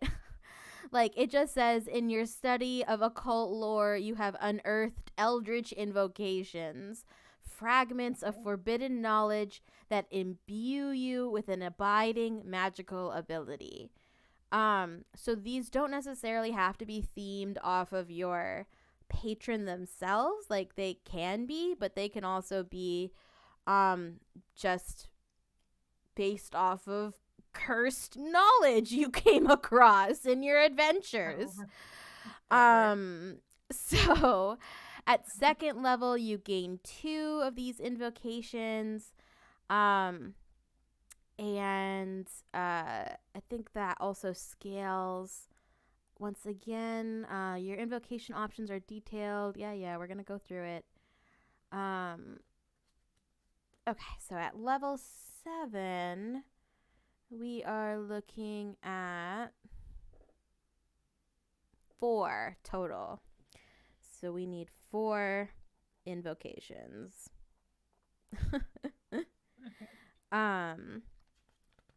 So starting off with the ones that they give us in the player's handbook, there are quite a few sort of interesting options.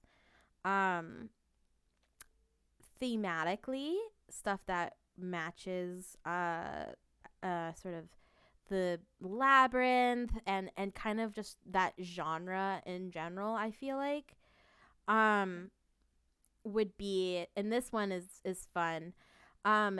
It's called Minions of Chaos, and it's supposed to do conjure elemental. But what I would have it do is conjure a bunch of puppets, like a swarm of them. And the stats for the swarm of puppets, or one big puppet, if you just want one big, like, big bird puppet, like, I'm down. The stats would be similar to the elemental, but it would be a puppet.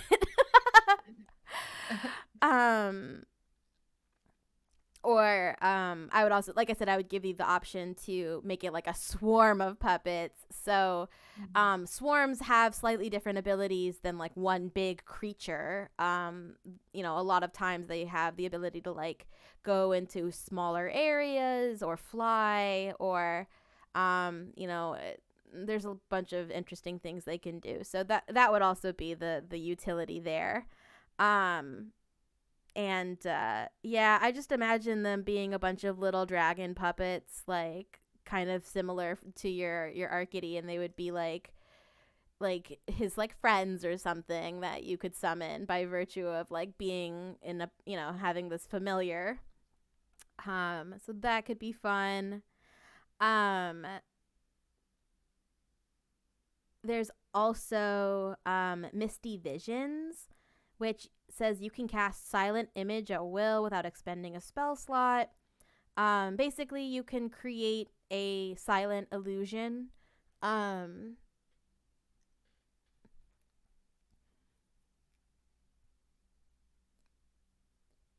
Not much restriction on what it is. It just can't speak. And I think there's a size limit.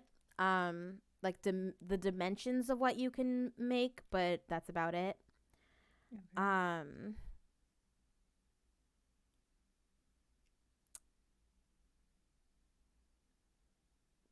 You know, and there's a few that are more attack focused. So this is where we could pick up some additional martial attack options. For example, there's like Repelling Blast. When you hit a creature with Eldritch Blast, you can push them up to 10 feet. Thirsting Blade. You can make 2 attacks instead of 1. So like you can pull out your pistol and do pop pow, or like 1 pop and 1 hit with your rapier. Or maybe we even give you 2 rapiers and you can do 1 offhand attack and 1 main hand attack. Like you give yourself a lot more combat options. Okay. one, and there's a few like that. So if you wanted to like really lean in, we could talk more in terms of like combat options. Um,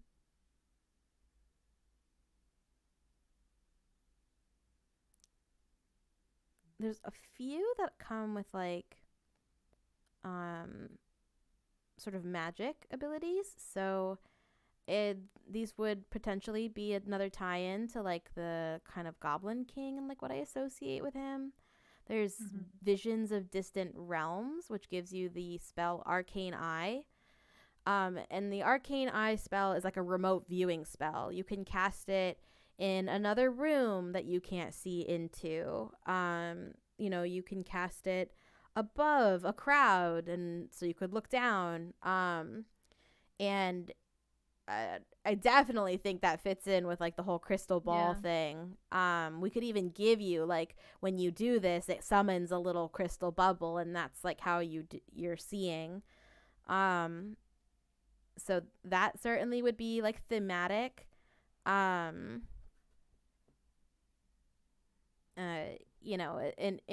In terms of like flavor. There's also alter self, which is like a kind of a disguise ability, or a sculptor of flesh, which gives you polymorph, which rather than being an illusion that you have altered your appearance, this literally gives you the ability to change into something else. So you could like become a cat or an owl, or even like a fairy dragon or something else like within that size category. And anything that you're carrying, unless you designate otherwise that you want to leave it out, it just kind of goes into a pocket dimension until you're ready to change back.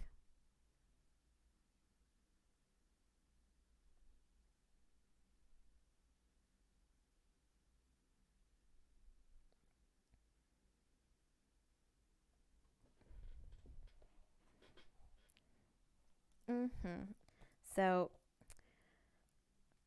we're gonna give Seer some custom weapons for sure. But I think that we've been pretty good about making her very generally like applicable up to this point.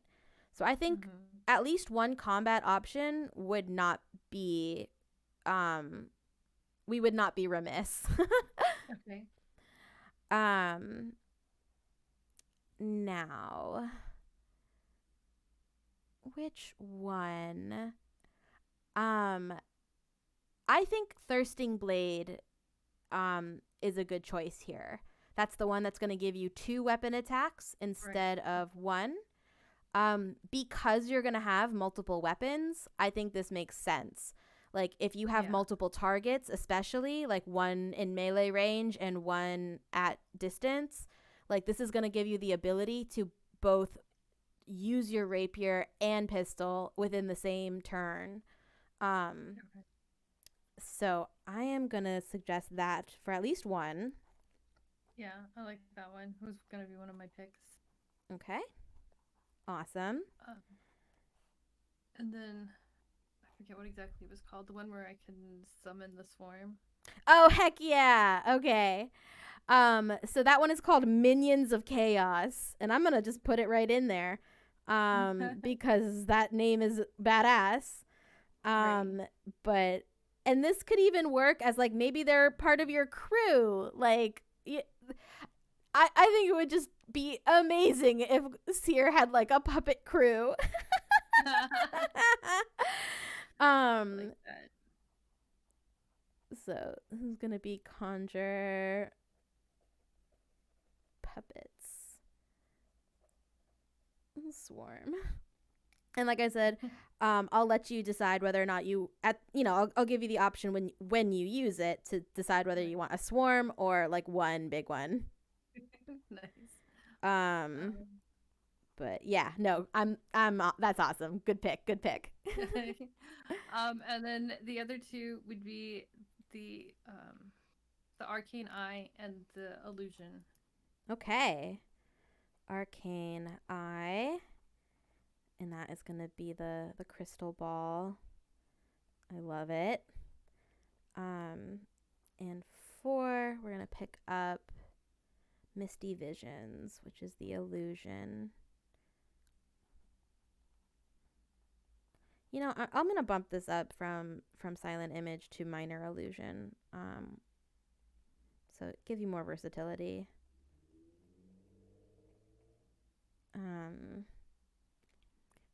So you can do some sounds and stuff, but I might make it like an upgraded version. Minor Illusion HD. Nice. Okay, awesome. So like I said, I'm gonna fill in all of the details for these once we are kind of between takes. Okay. And then once it's done, I will download it as a PDF. It will have all the descriptions, all of the details, everything we talked about written in plain language as best I can at the end of the sheet. So on the main sheet, everything will just be listed by the title of what it is. But then on the last 2 pages, you'll be able to go down and read the descriptions. And I will private message that to you. It will be yours to keep forever and ever. And whenever you want to come in as a player, you are more than welcome to use that sheet. That is your special privilege. It will be only available to you. Nice. So the last things we're gonna talk about, just to round us out, are your familiar and your weapons. Do you have any preference of what you want to do first, or? I guess we'll start with the familiar. Okay. So of course my mind went to Arcady. But I know you also have a lot of fur babies at home. And so if you wanted to use one of them instead, like that would totally be fine too. It is totally up to you. But I think either of them would make excellent fitting seer familiars. Okay, so I'm kind of torn on this one. What are the limitations as to what the familiar could be? Does it have to be like a realistic creature, or can it be like something like off the wall? Oh, it can totally be something off the wall. Okay. We do not have to limit ourselves here at Luminex Libris. Okay, so I think that I want something that's like a cross between a ferret and a dragon. So like a ferret dragon. Oh my god. Now that you mention it, they are kind of dragon shaped, aren't they? They are. So like a little ferret with wings that like breathes fire would be Oh awesome. my god. Yeah, yeah. So immediately it's going to have a 35-foot fly speed and a breath weapon, which is going to be fire, obviously. Actually, you can choose the element you want. They are fire, lightning. Oh, geez. I think fire. there's an ice one. Okay, fire. Yeah. Let's go with fire. All right. And I will stat up the breath weapon. I think that you can speak to your familiar like through like a psychic bond. So psychic or telepathic speech, which is going to work like the message spell essentially. Does the ferret dragon have a name? Pug. PUG. Pug. I love it. Okay. So, yeah, I think you're also going to be able to, I think remote view so you can borrow Pug's senses in order to like see or hear what Pug sees. Obviously, it's going to get a bite and claw attack because it's a ferret. Right.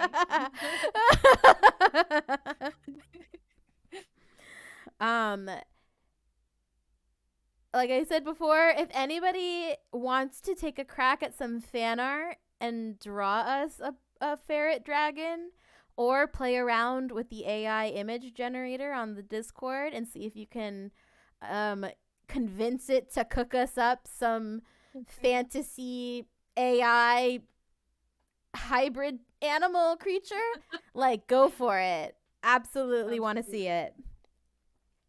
Okay, so we're definitely gonna get a bite and claw attack. This breath weapon, telepathic speech, remote viewing. Check. Oh, I think that you can also summon to your location. For sure. That is gonna make sense to me. Yeah. And since this thing is gonna see combat, it's gonna need HP.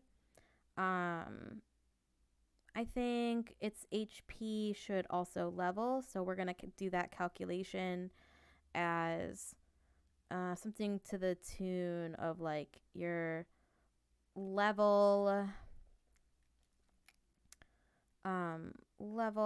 plus charisma plus proficiency, maybe something like that. Are we thinking that this what size category are we thinking? And just to give you an idea, a human being is considered a medium-sized creature, and from there it goes up to large, gargantuan, so on and so forth. And they're small. Okay. So small is like your cats and dogs. Yeah, small. So yeah, as a small size creature, the level plus charisma plus proficiency is gonna make sense. And we will say that it shares an AC with you, because you're able to like be connected.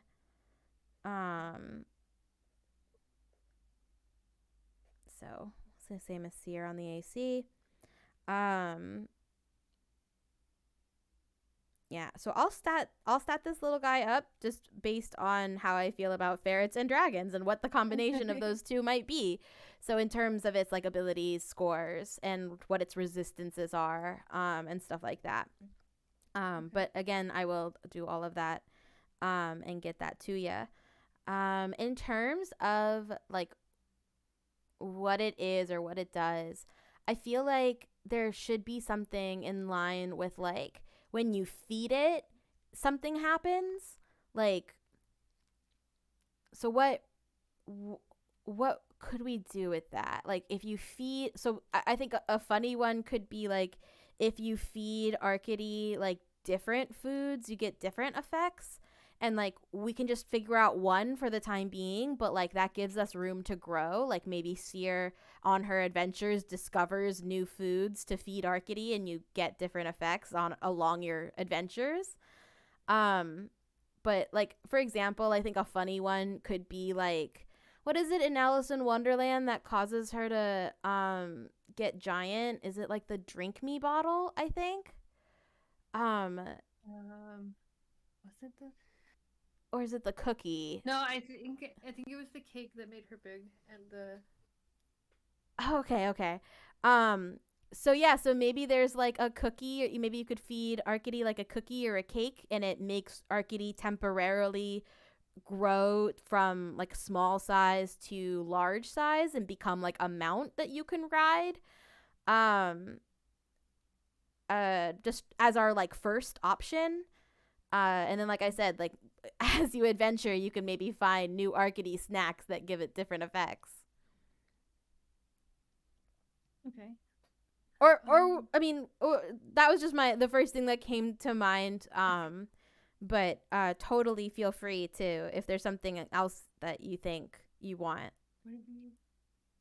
Oh, we talked about one earlier, and I can't remember what it was. Like if we gave it a treat, it. Oh, it was like the HP boost. Oh yeah, Something? So you can give it a pool of temporary hit points. That one. Yeah, yeah, that one. Okay, cool. So that was in. Okay, I just need that for the calculation. So this one is the feed uh, feed our feed pug a treat. What food is gonna cause this effect? Um. What's one of your favorite foods? We'll make it tie into the seer lore. Okay. Or maybe what's one of your children's favorite foods? Oh, Oh, jeez. I'm sorry. I'm sorry. The okay. So the little imperial hearts, the cinnamon red hots. Oh yeah, and that's perfect too. For the fire breath. Yeah. So cinnamon red hots, and that is gonna grant a temporary HP equal to charisma plus level plus. Okay, no, that's it. So, let's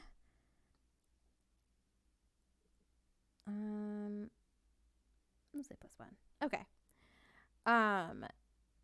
Awesome.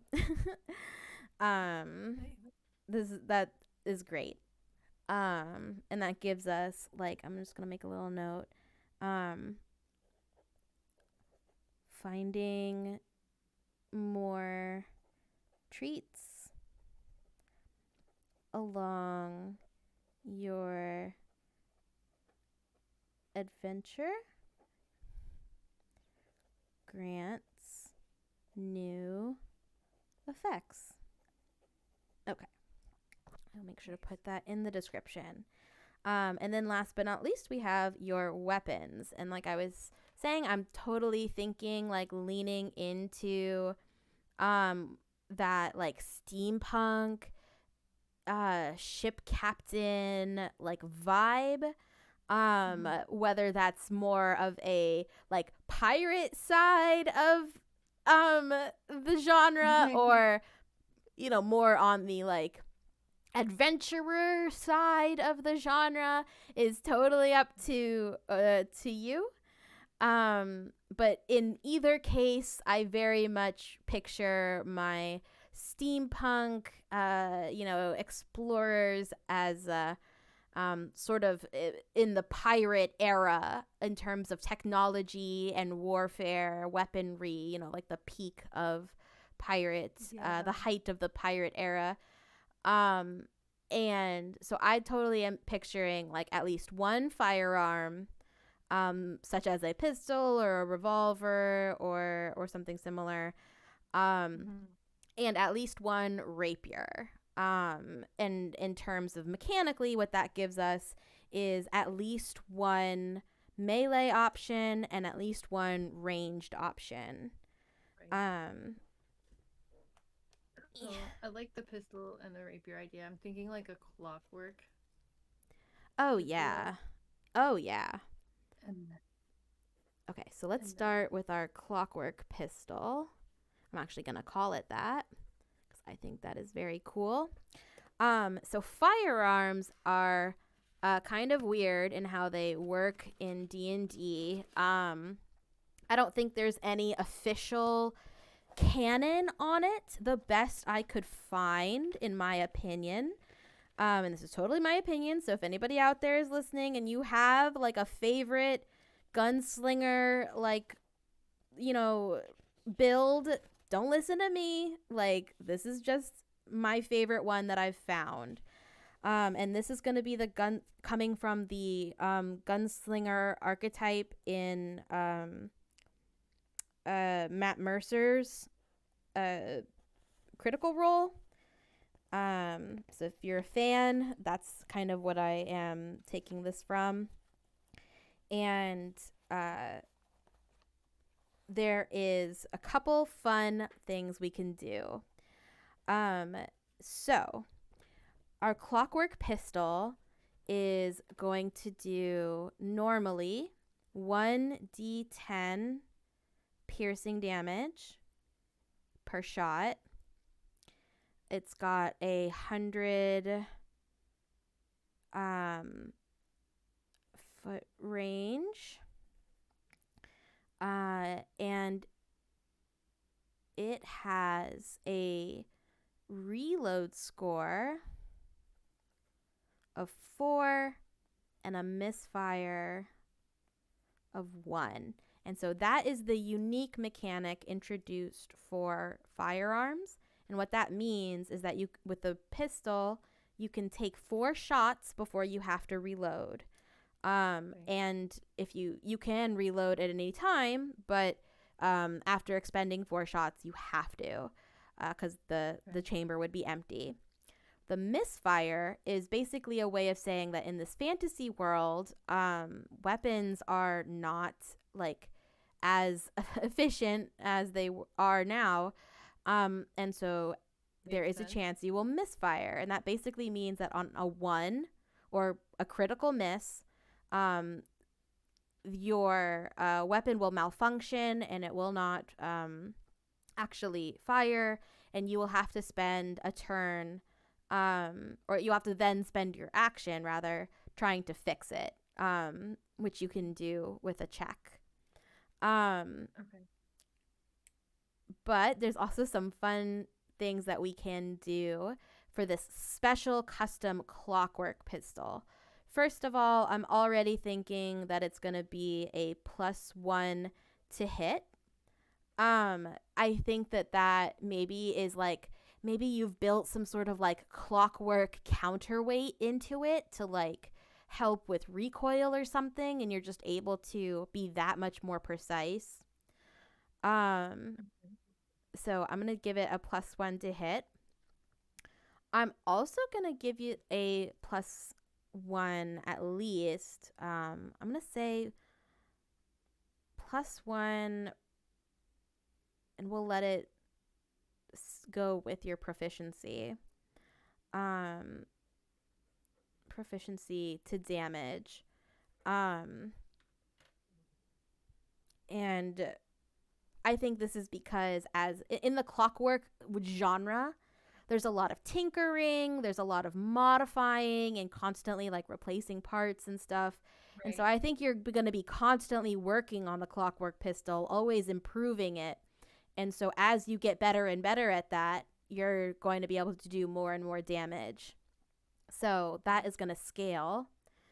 And then in terms of what it does, I think that I'm going to give you 2 options right off the bat. And all you have to do to switch between them is like flip a switch on the pistol. Normally you would have to change weapons because you couldn't have this effect on all of them at once. But I'm going to say that that's the special part of this pistol. So option 1 is called Scatter. And it says, an attack made against each creature within a 30-foot cone. These attacks are simultaneous. If an affected creature is adjacent to you, they suffer double damage on a hit. This attack cannot be affected by any of your other shot features, which is not something you have to worry about, but basically it gives you a 30-foot cone attack. So it changes it from being a single target to a wide cone. Like a big AoE, good against mobs. And then the second one I'm going to give you, because what is a fun steampunk romp without an explosion. So the next one is called Explosive, and it says, upon a hit, everything within 5 feet of the target must make a dexterity saving throw, which goes up with your level, or suffer 1d8 fire damage. On a misfire, it just fails to detonate. But I think this is super fun. It is. So this is a 5 foot, another kind of AoE effect. 5 foot radius around target, DC, dex save DC 8 plus proficiency, and I'm gonna say plus charisma, because why not? This is our world. We can do what we want. Right. He wants to know if it will affect allies too. You know, I'm going to say that in the rules as they are written, the answer to that is yes, unless Seer picks up a special feat that would be sort of a take on a feat that wizards can pick up called spell sculpting, because this comes up when wizards cast spells like, I don't know, fireball, that have a huge radius of effect. And yeah, that is going to hit your fighter who's up and close and personal doing melee damage. Unless that wizard has the ability spell sculpting, which basically says they have the ability to sculpt their magic effect around allies, but still hitting enemies. Now we can craft something like that for Seer, but it's gonna have to kind of balance against something else. So we would have to kind of take a look at what we've built so far and see what we would want to change. Now this is only a 5 foot radius around the target. So it is not nearly the massive AoE that Fireball has. But yeah, that is anything standing directly next to the target, including in melee range. But, you know, you have the option. Certainly, if there was something like an explosive barrel of gunpowder or fuel, which totally exists in precarious piles in steampunk worlds, Right. you know, that could be used for some sort of dramatic distraction or escape ploy. Like, you know, we've got options.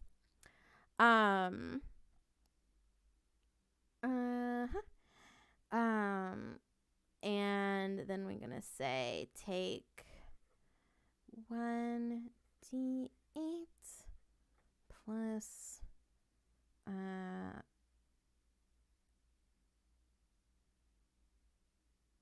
level or proficiency.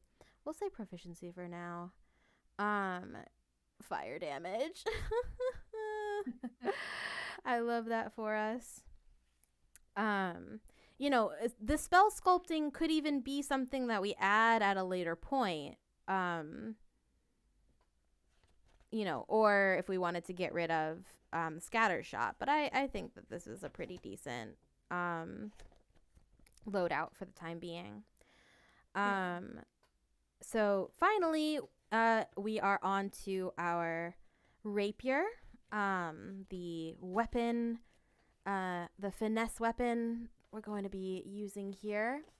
And my idea for this one is, let's see, I don't know if it has been statted up already, but I once knew somebody who built a character that had this like dancing blade,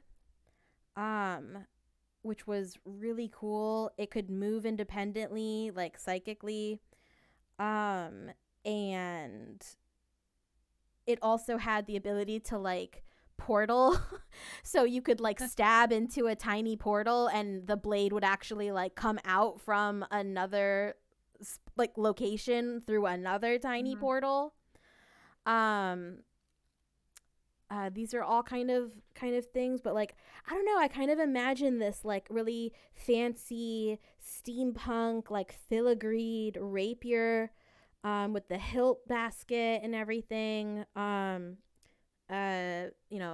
Sort of having this like little clockwork like mechanical wings and just sort of like flying around, sort of like like in the air, doing your bidding. So there are some people who have kind of worked on this. It says, oh man, and this is even funnier.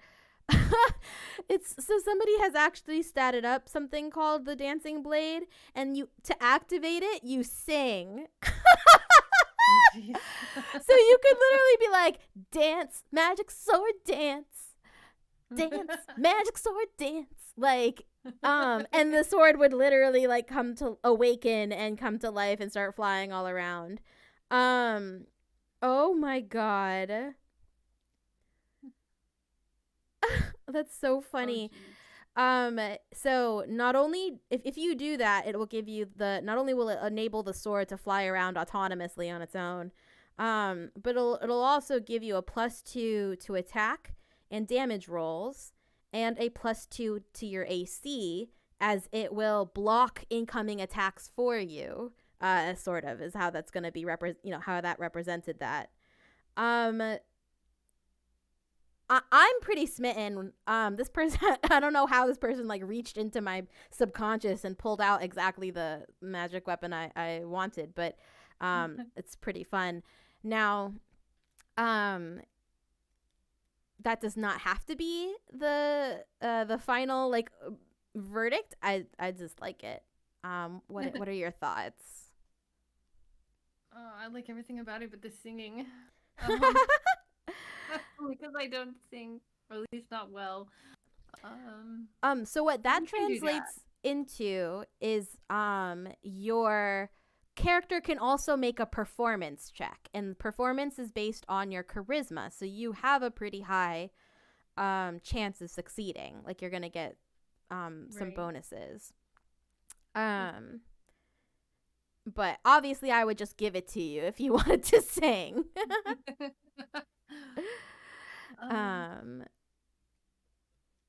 What if instead of like doing the singing, it had like a little, like a key that you could turn and wind it up? Ooh, yeah. Yeah, like what are they? Like on dolls, you know, they have the gear screw in the back and you crank it until it runs. Yeah, I used to have a doll like that. Yeah. Okay, so I will say we'll stick with our theme. We'll call this the Clockwork Rapier. I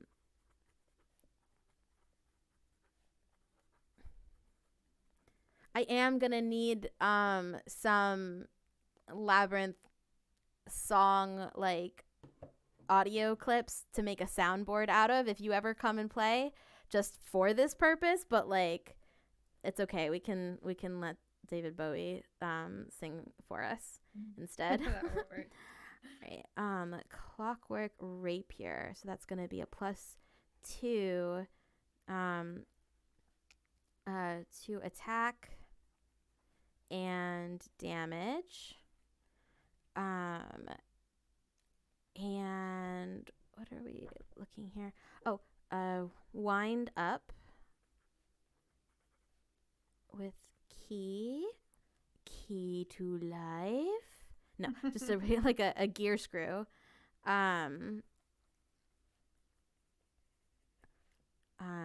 To activate. And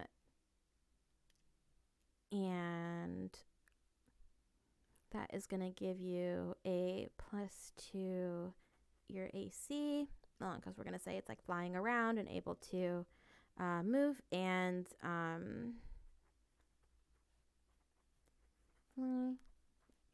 attack. We'll give it a 30-foot range.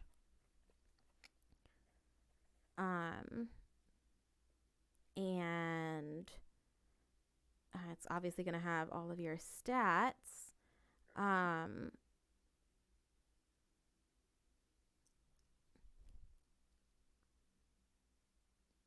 And we'll just give you like an offhand one too, I suppose, because if this one's flying around, we definitely are going to need at least one more.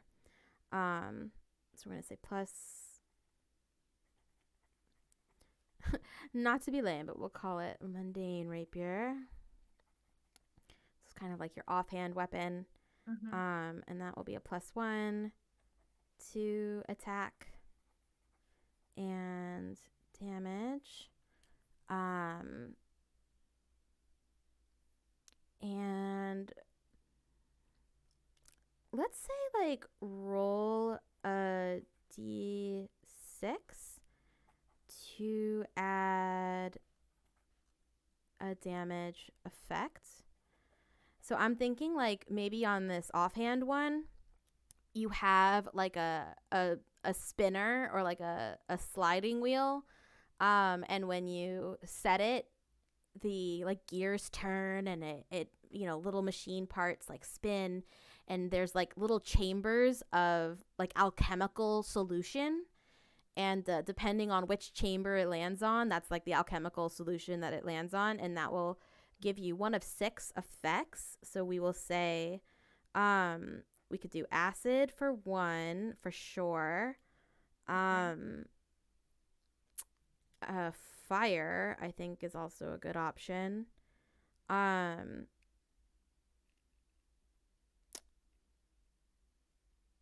Like a poison one? Oh yeah, poison. I'll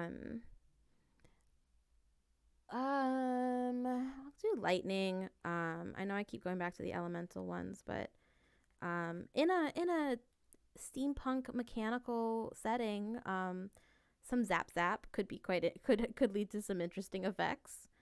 1, 2, 3, 4, 5, and 6. We need 2 more. Oh, I mean invisibility, for sure. My God, it'll turn your blade invisible. You're gonna be Saber. That'd be amazing.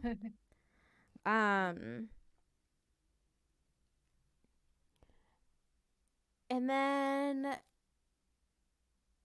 what would be another good one? I'm trying to think.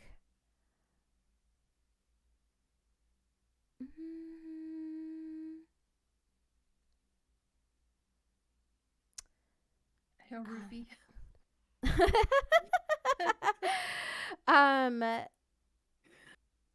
I don't know.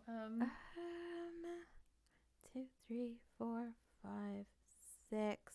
You know what? I'm gonna reserve this one. Okay. I'm gonna call it surprise.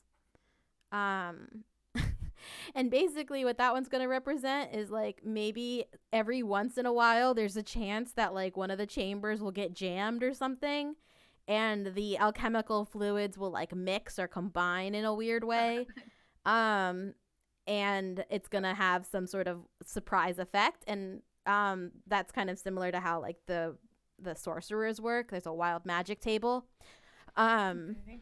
So I will then roll for an effect that happens on that one off of the wild magic table.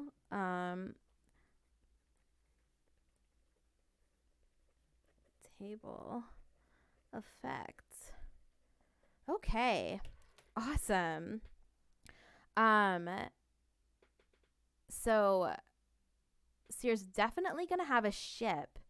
I definitely feel like between the Discord, and all like the labels on the chat, text channels, like how awesome they are, that like those could all be like areas of the ship, so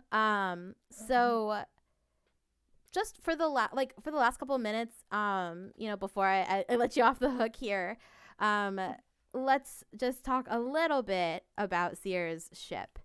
So I couldn't quite figure out whether or not Seer's ship is like exclusively a airship or a submarine or a seafaring vessel or some combination of all three of those things. Maybe or okay, just like exclusively an airship. Yeah. Okay. I like it. And can you give us an idea of like what the airship might be called, or kind of what you envision? Not to put you on the spot. And certainly, if anybody knows and follows Seer and is in the Discord and has like a polite suggestion, you are welcome to weigh in. But of course, the final word on the subject goes to Seer. I am definitely open to suggestions.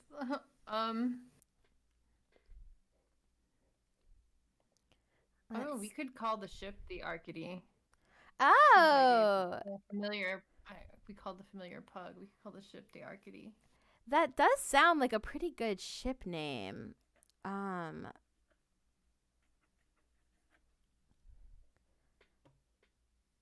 Like, I do think that sounds good. Yeah, Key, what were you gonna say? We want to hear it still. The vintage Arcady.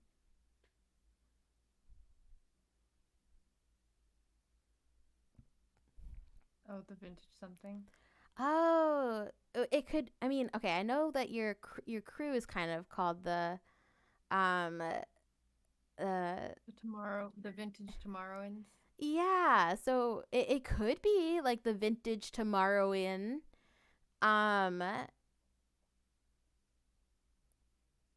The crew of the vintage Tomorrowin. But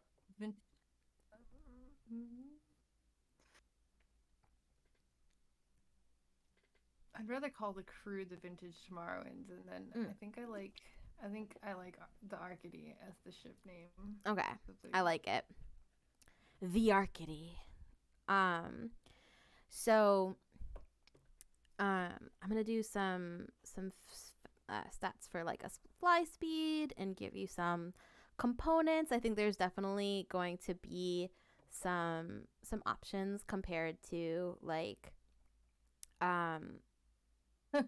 what's in the Discord. So there's definitely gonna be like the lab, or the labs, and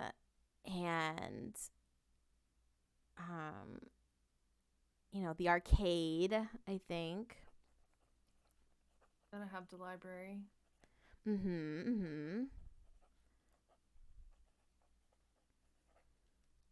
For sure.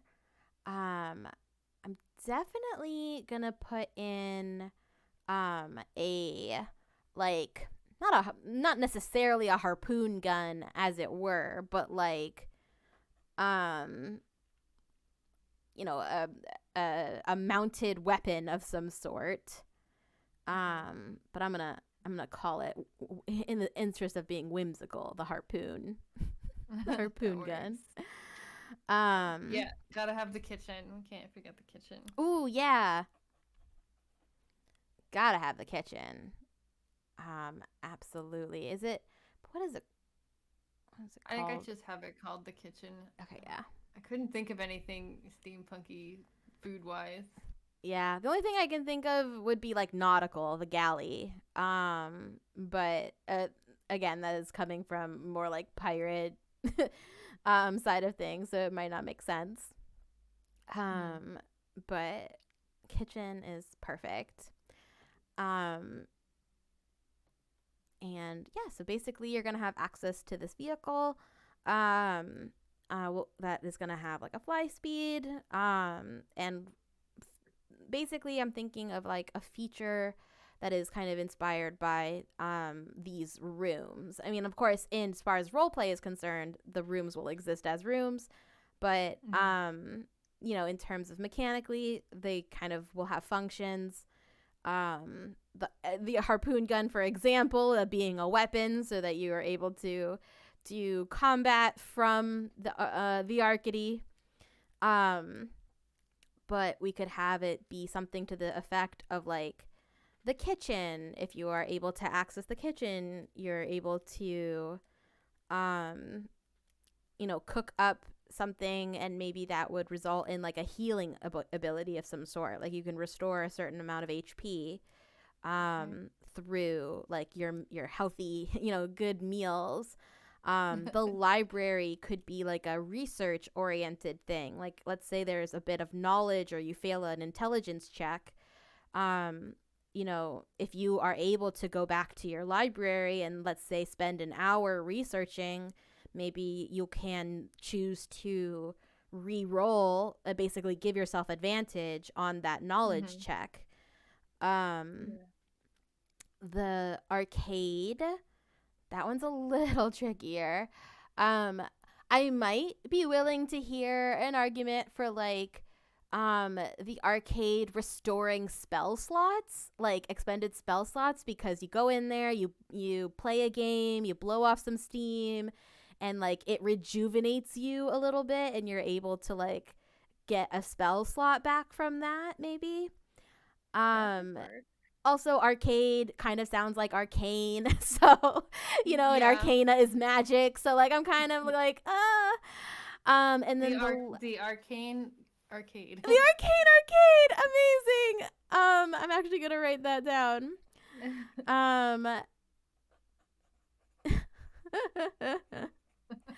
And then finally, the labs. I think the labs could be useful for if you want to make modifications to anything mechanically, like if you want to make a modification to the Arcady itself, if you want to make a modification to your weapons, to your clockwork weapons, if you want to make a modification to your armor. I think that if you if you fail the check for that, or if you want to reduce the difficulty of the check or give yourself advantage, if you're able to have access to the lab or take or spend an hour in the lab, for example, like that could be advantage to that.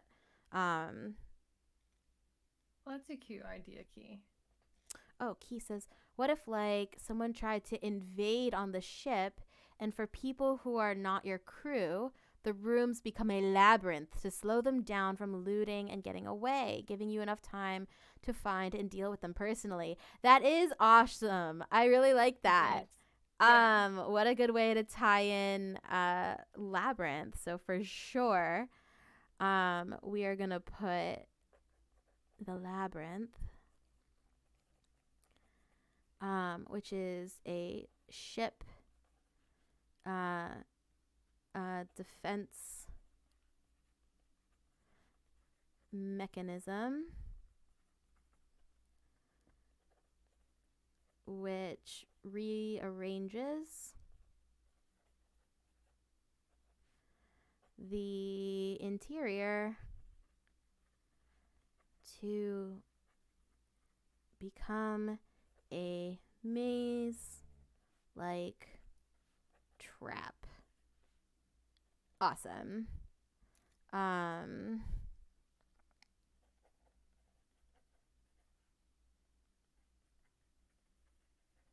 thinking about that one, Key.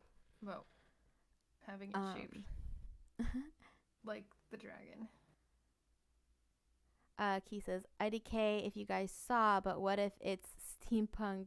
If it's a steampunk airship shaped like an actual Arcady?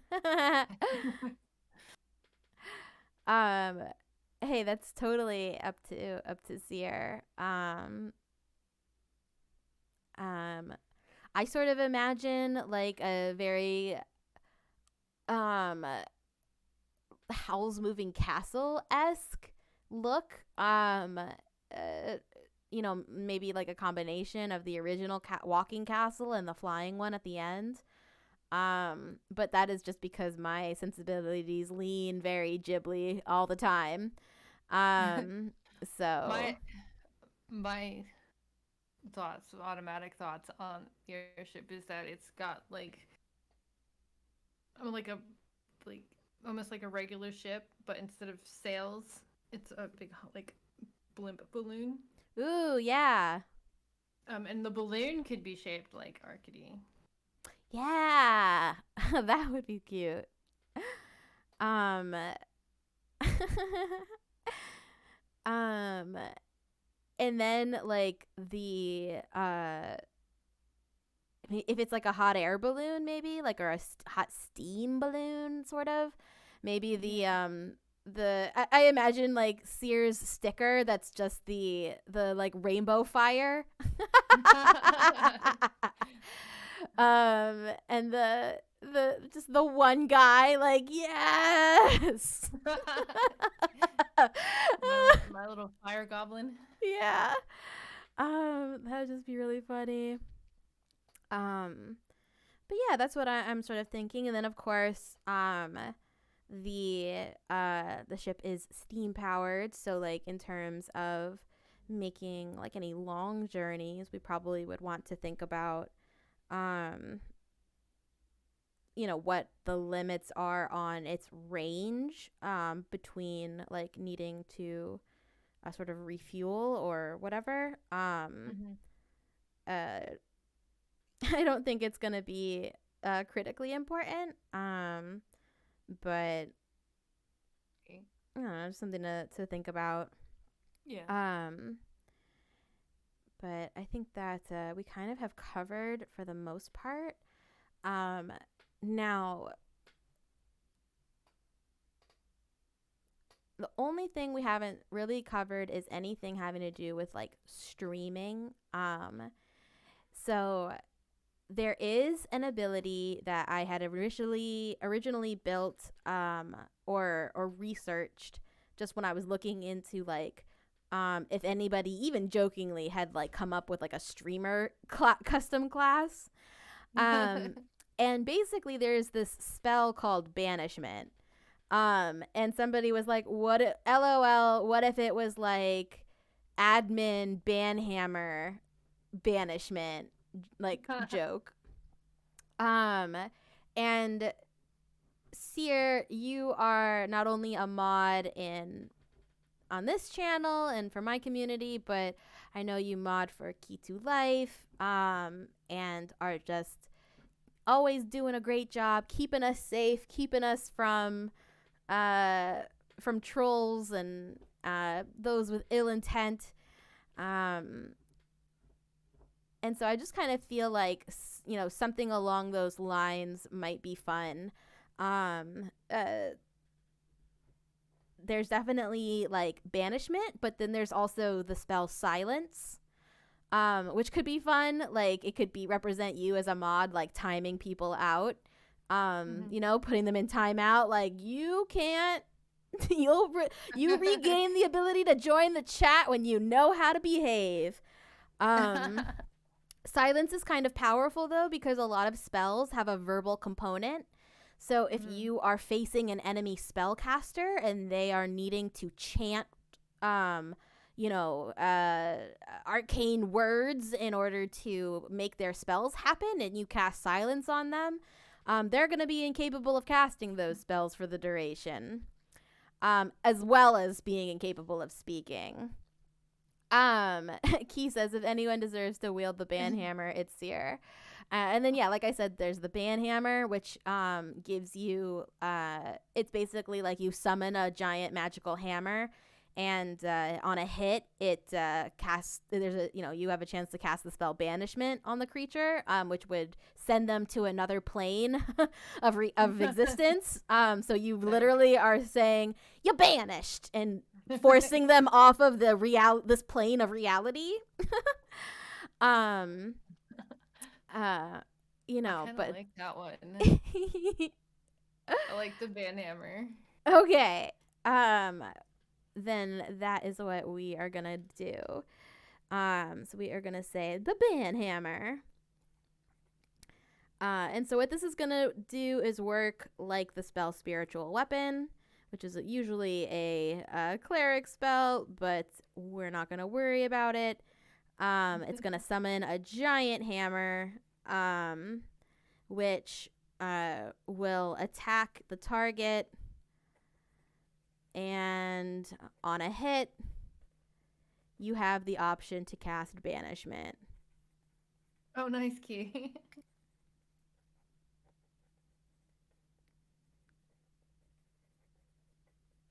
And send the target to an alternate plane. Nice.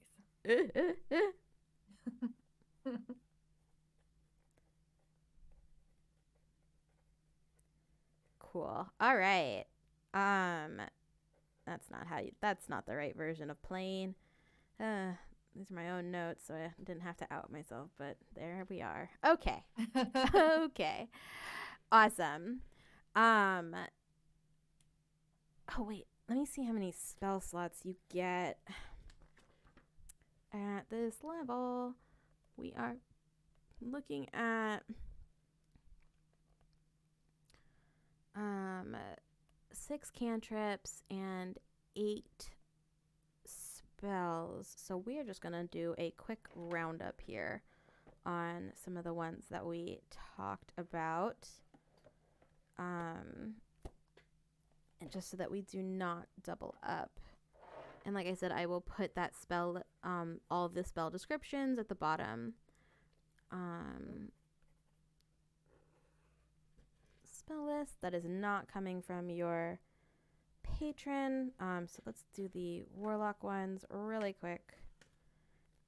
And then we can pick the last 3 and then call it done. Ugh. Come on. Ugh. I know how alphabet works. Here we go. Okay, warlock. We need 3 cantrips, so that is gonna be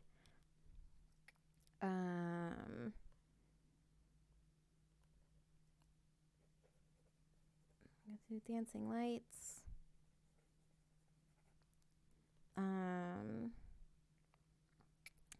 Mage hand for sure. And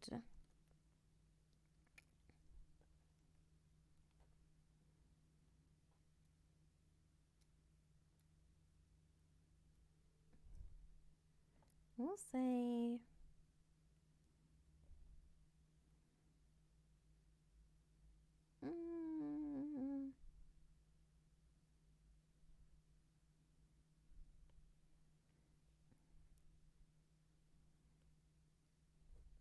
we'll say Blade Ward.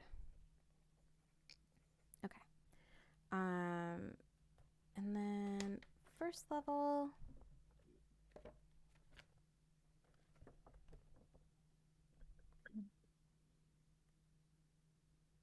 What am I looking at spell slot wise? 4th. Okay.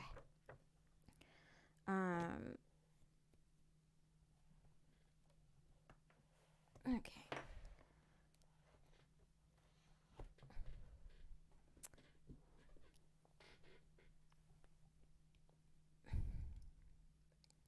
So we still need 3 more. We have 1, 2, 3, 4, 5, 6. And then off of the warlock spell list, we need, I believe, what is it? 8 up to 4th slot level. So 1, 2, 3, 4, 5, 6, 7, 8. Okay. Since we did not pick up Misty Step otherwise, this is where we're going to pick up the things that we kind of left on the table. Okay. You know, when looking at the stuff that we're just going to get from Warlock.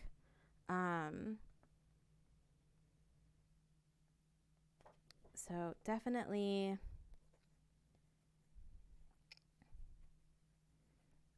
Misty Step for sure.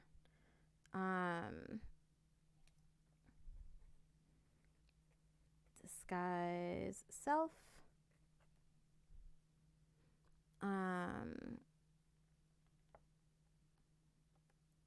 And it's not very useful. Let's do Witch Bolt. Give us another ranged option. And take a look here. We've got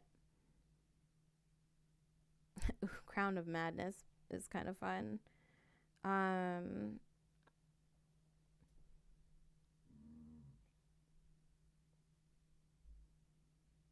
Ooh.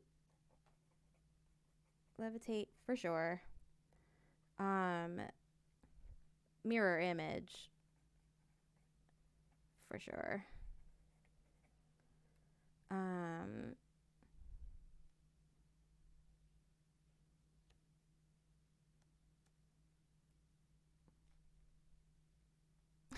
Fireball. Yeah. Absolutely is happening. Yep.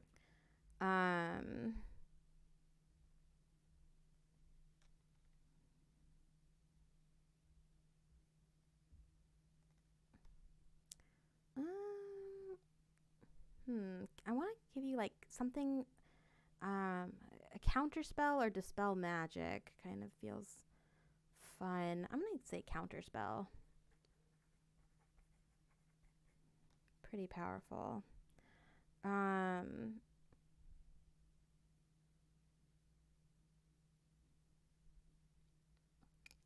Ooh, Lehman's Tiny Hut. Okay, I'm gonna give you like a variant on this, and it's gonna be, basically the Arcady. Lehman's Tiny Hut is like a tiny pocket dimension that you can create. That gives you like a bonus to healing and stuff when you're trying to take a short rest. But we'll say that if you use this spell slot instead of Lehman's Tiny Hut's effect, you can choose to enter the Arcady and use any of the labs, the arcane arcade, the library, the harpoon gun, or the kitchen, as the effect of, you know, this spell. So even if you're not anywhere near the airship, you will just instantly create like a pocket dimension portal to it. And you can use one of these rooms. So that will be that spell modification. I think that makes sense. Yeah. We already picked up Arcane Eye and Banishment, so we're good there. Oh, Confusion for sure. That would go nicely with if you're trying to defend the Arcady, and make a labyrinth. Oh god. I'm sorry, I just read Avard's Black Tentacles. That spell has a lot of potential. Not potential I want to explore, but potential. So let's see. If you want Avard's Black Tentacles, we would just say that it's some form of ensnaring. It basically just is a grappling spell, so that you create this like field AoE effect that spawns a bunch of giant black tentacles, and they grab anything that comes nearby. But for you, we could make it anything, you know, just a grapple. Fabricate, I think, is going to make a lot of sense for you in this setting. So Yeah. we're gonna go fabricate. And last but not least,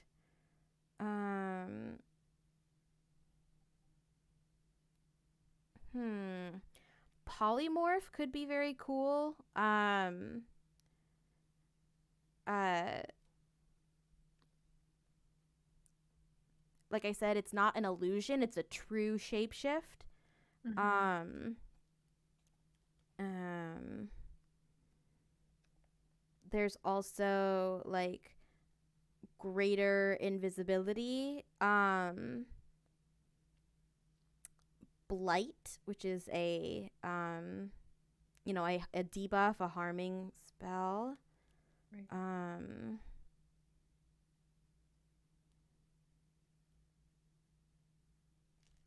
Where are we at so far? We do have fireball. I'm gonna say blight. I think Yeah. that is that a good works. post-apocalyptic nod. Yeah. Maybe it like it causes things to like instantly rust or or Like a erode. yeah, I Yeah, like that one. yeah, yeah, to corrode. Um, okay, very cool. So now we get three more. Um, oh no, we filled the list. Okay, cool. Yeah. Um, so yeah, I think that um that does it. That rounds us out. Um,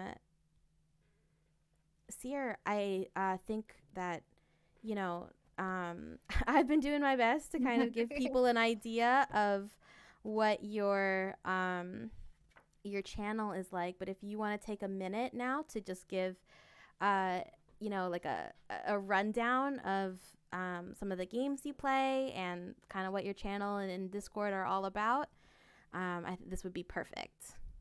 Okay. Shoot. I'm sorry, I didn't mean to put you on the spot. I put myself on the spot like every time I stream. I'm so terrible. It's like I swear I need to write myself a script and like stick it to the wall so I can just read it. Okay, so in my Discord, we're happy, friendly people. Um, I definitely post all my updates and stuff there. But we have a library, we have kitchen channels, we talk about food and books and we have mental health stuff. Um, say good morning. But yeah, it's just a friendly place to hang out and chat. I'm hoping to get some like more movie night stuff type things going. I think I'd like to set up some community night games just for the Discord. Ooh. And then for my streaming, I mean, I play a variety of games. Like originally I wanted to focus mostly on horror games, but that's really not how the direction that things have gone. So I do a variety of games. I play RPG, I play horror, I play puzzle games, I do some community games. Um, we do charity event streams often, and that usually involves me eating a lot of really nasty jelly beans, and drinking some really gross sodas. Yeah, we play dinosaur games. I've been addicted to Ark. I'm still trying to work out the kinks with that to get it to stream nicely.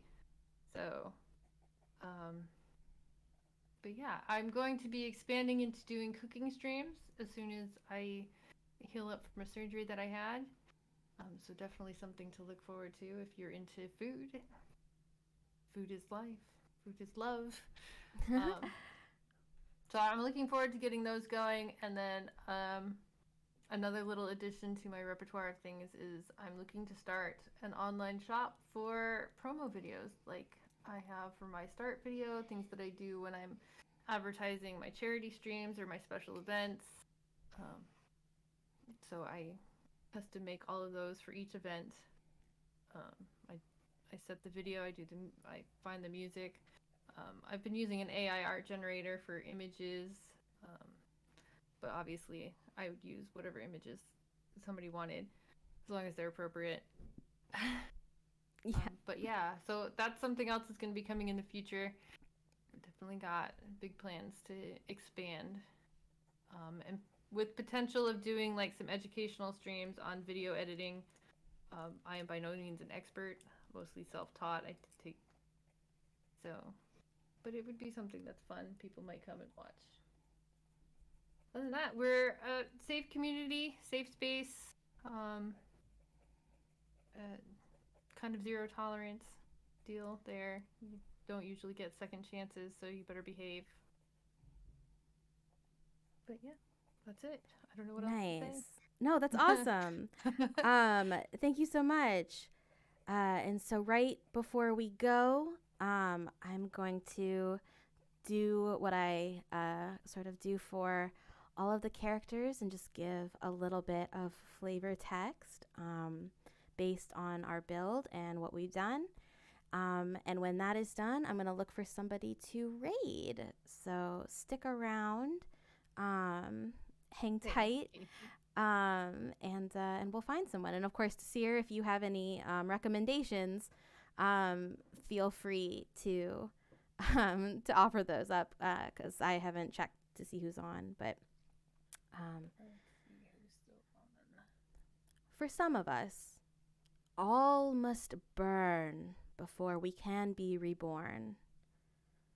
From ashes, we begin again, smarter, stronger, perhaps because of what we've gone through. For Seer, the fire was only the beginning. As she picked herself up and put herself back together, she drew up a blueprint, a map, if you will, of what she wanted to become. What she would recreate from such ruin. And what she decided was that despite all of the darkness and all of the danger in a ruined land past its prime, she would choose to always find the beauty, to see the silver lining on the dark clouds.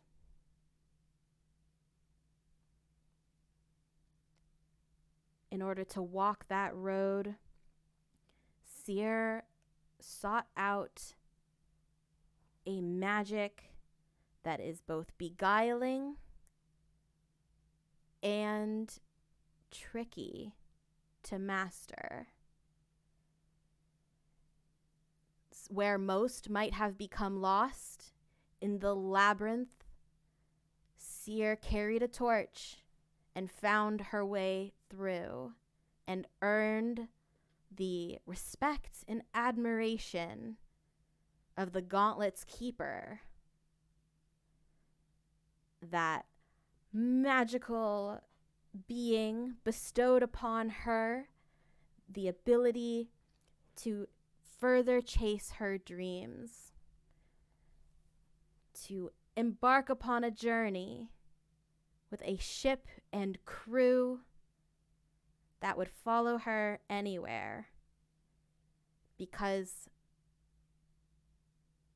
in this dark world, in this dystopian fantasy land, Seer treated every being that she came across with kindness.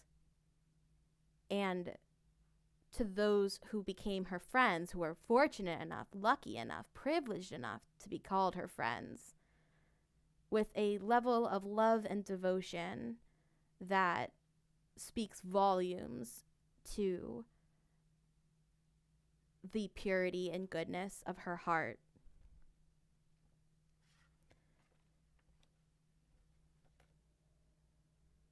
And so Seer and her crew travel this vast land, searching for adventure, searching for lost technology.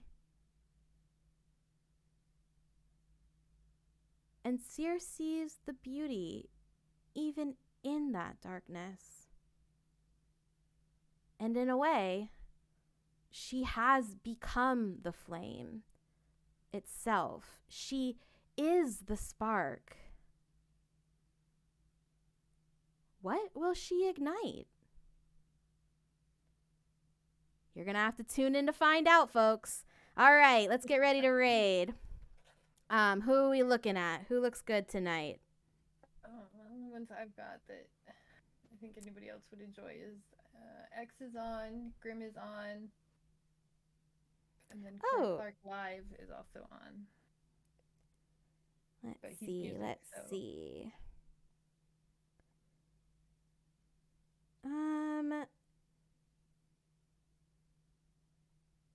Okay.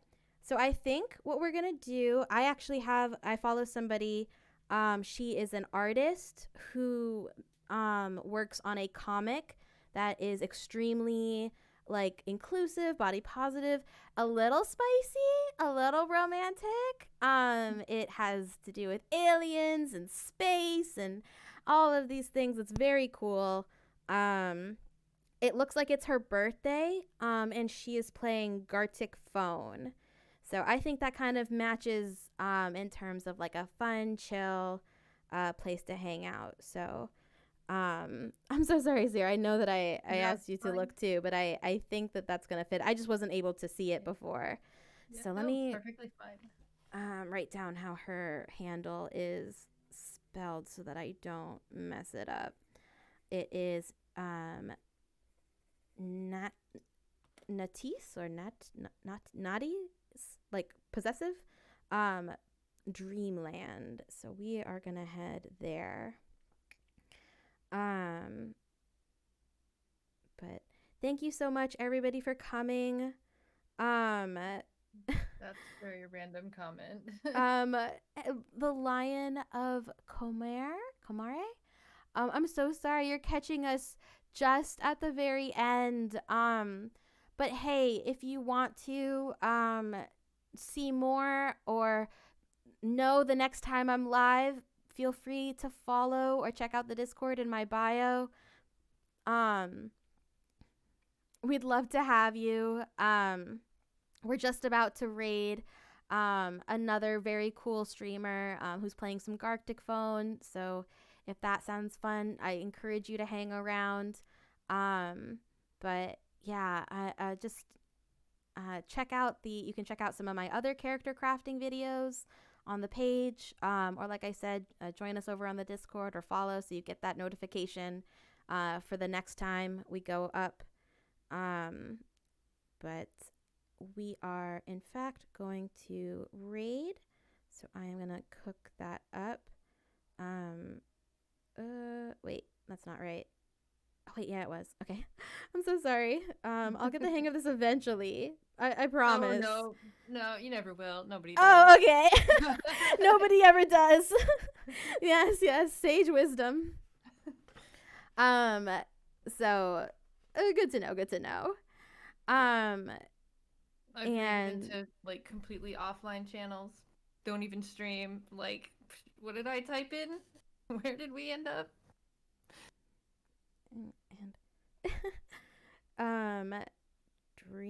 Nope, I think the D is capital. DREAMLAND. Okay, so that is going, maybe? No, it didn't work. Or did it? It looks like it did. Oh, okay, good. Face.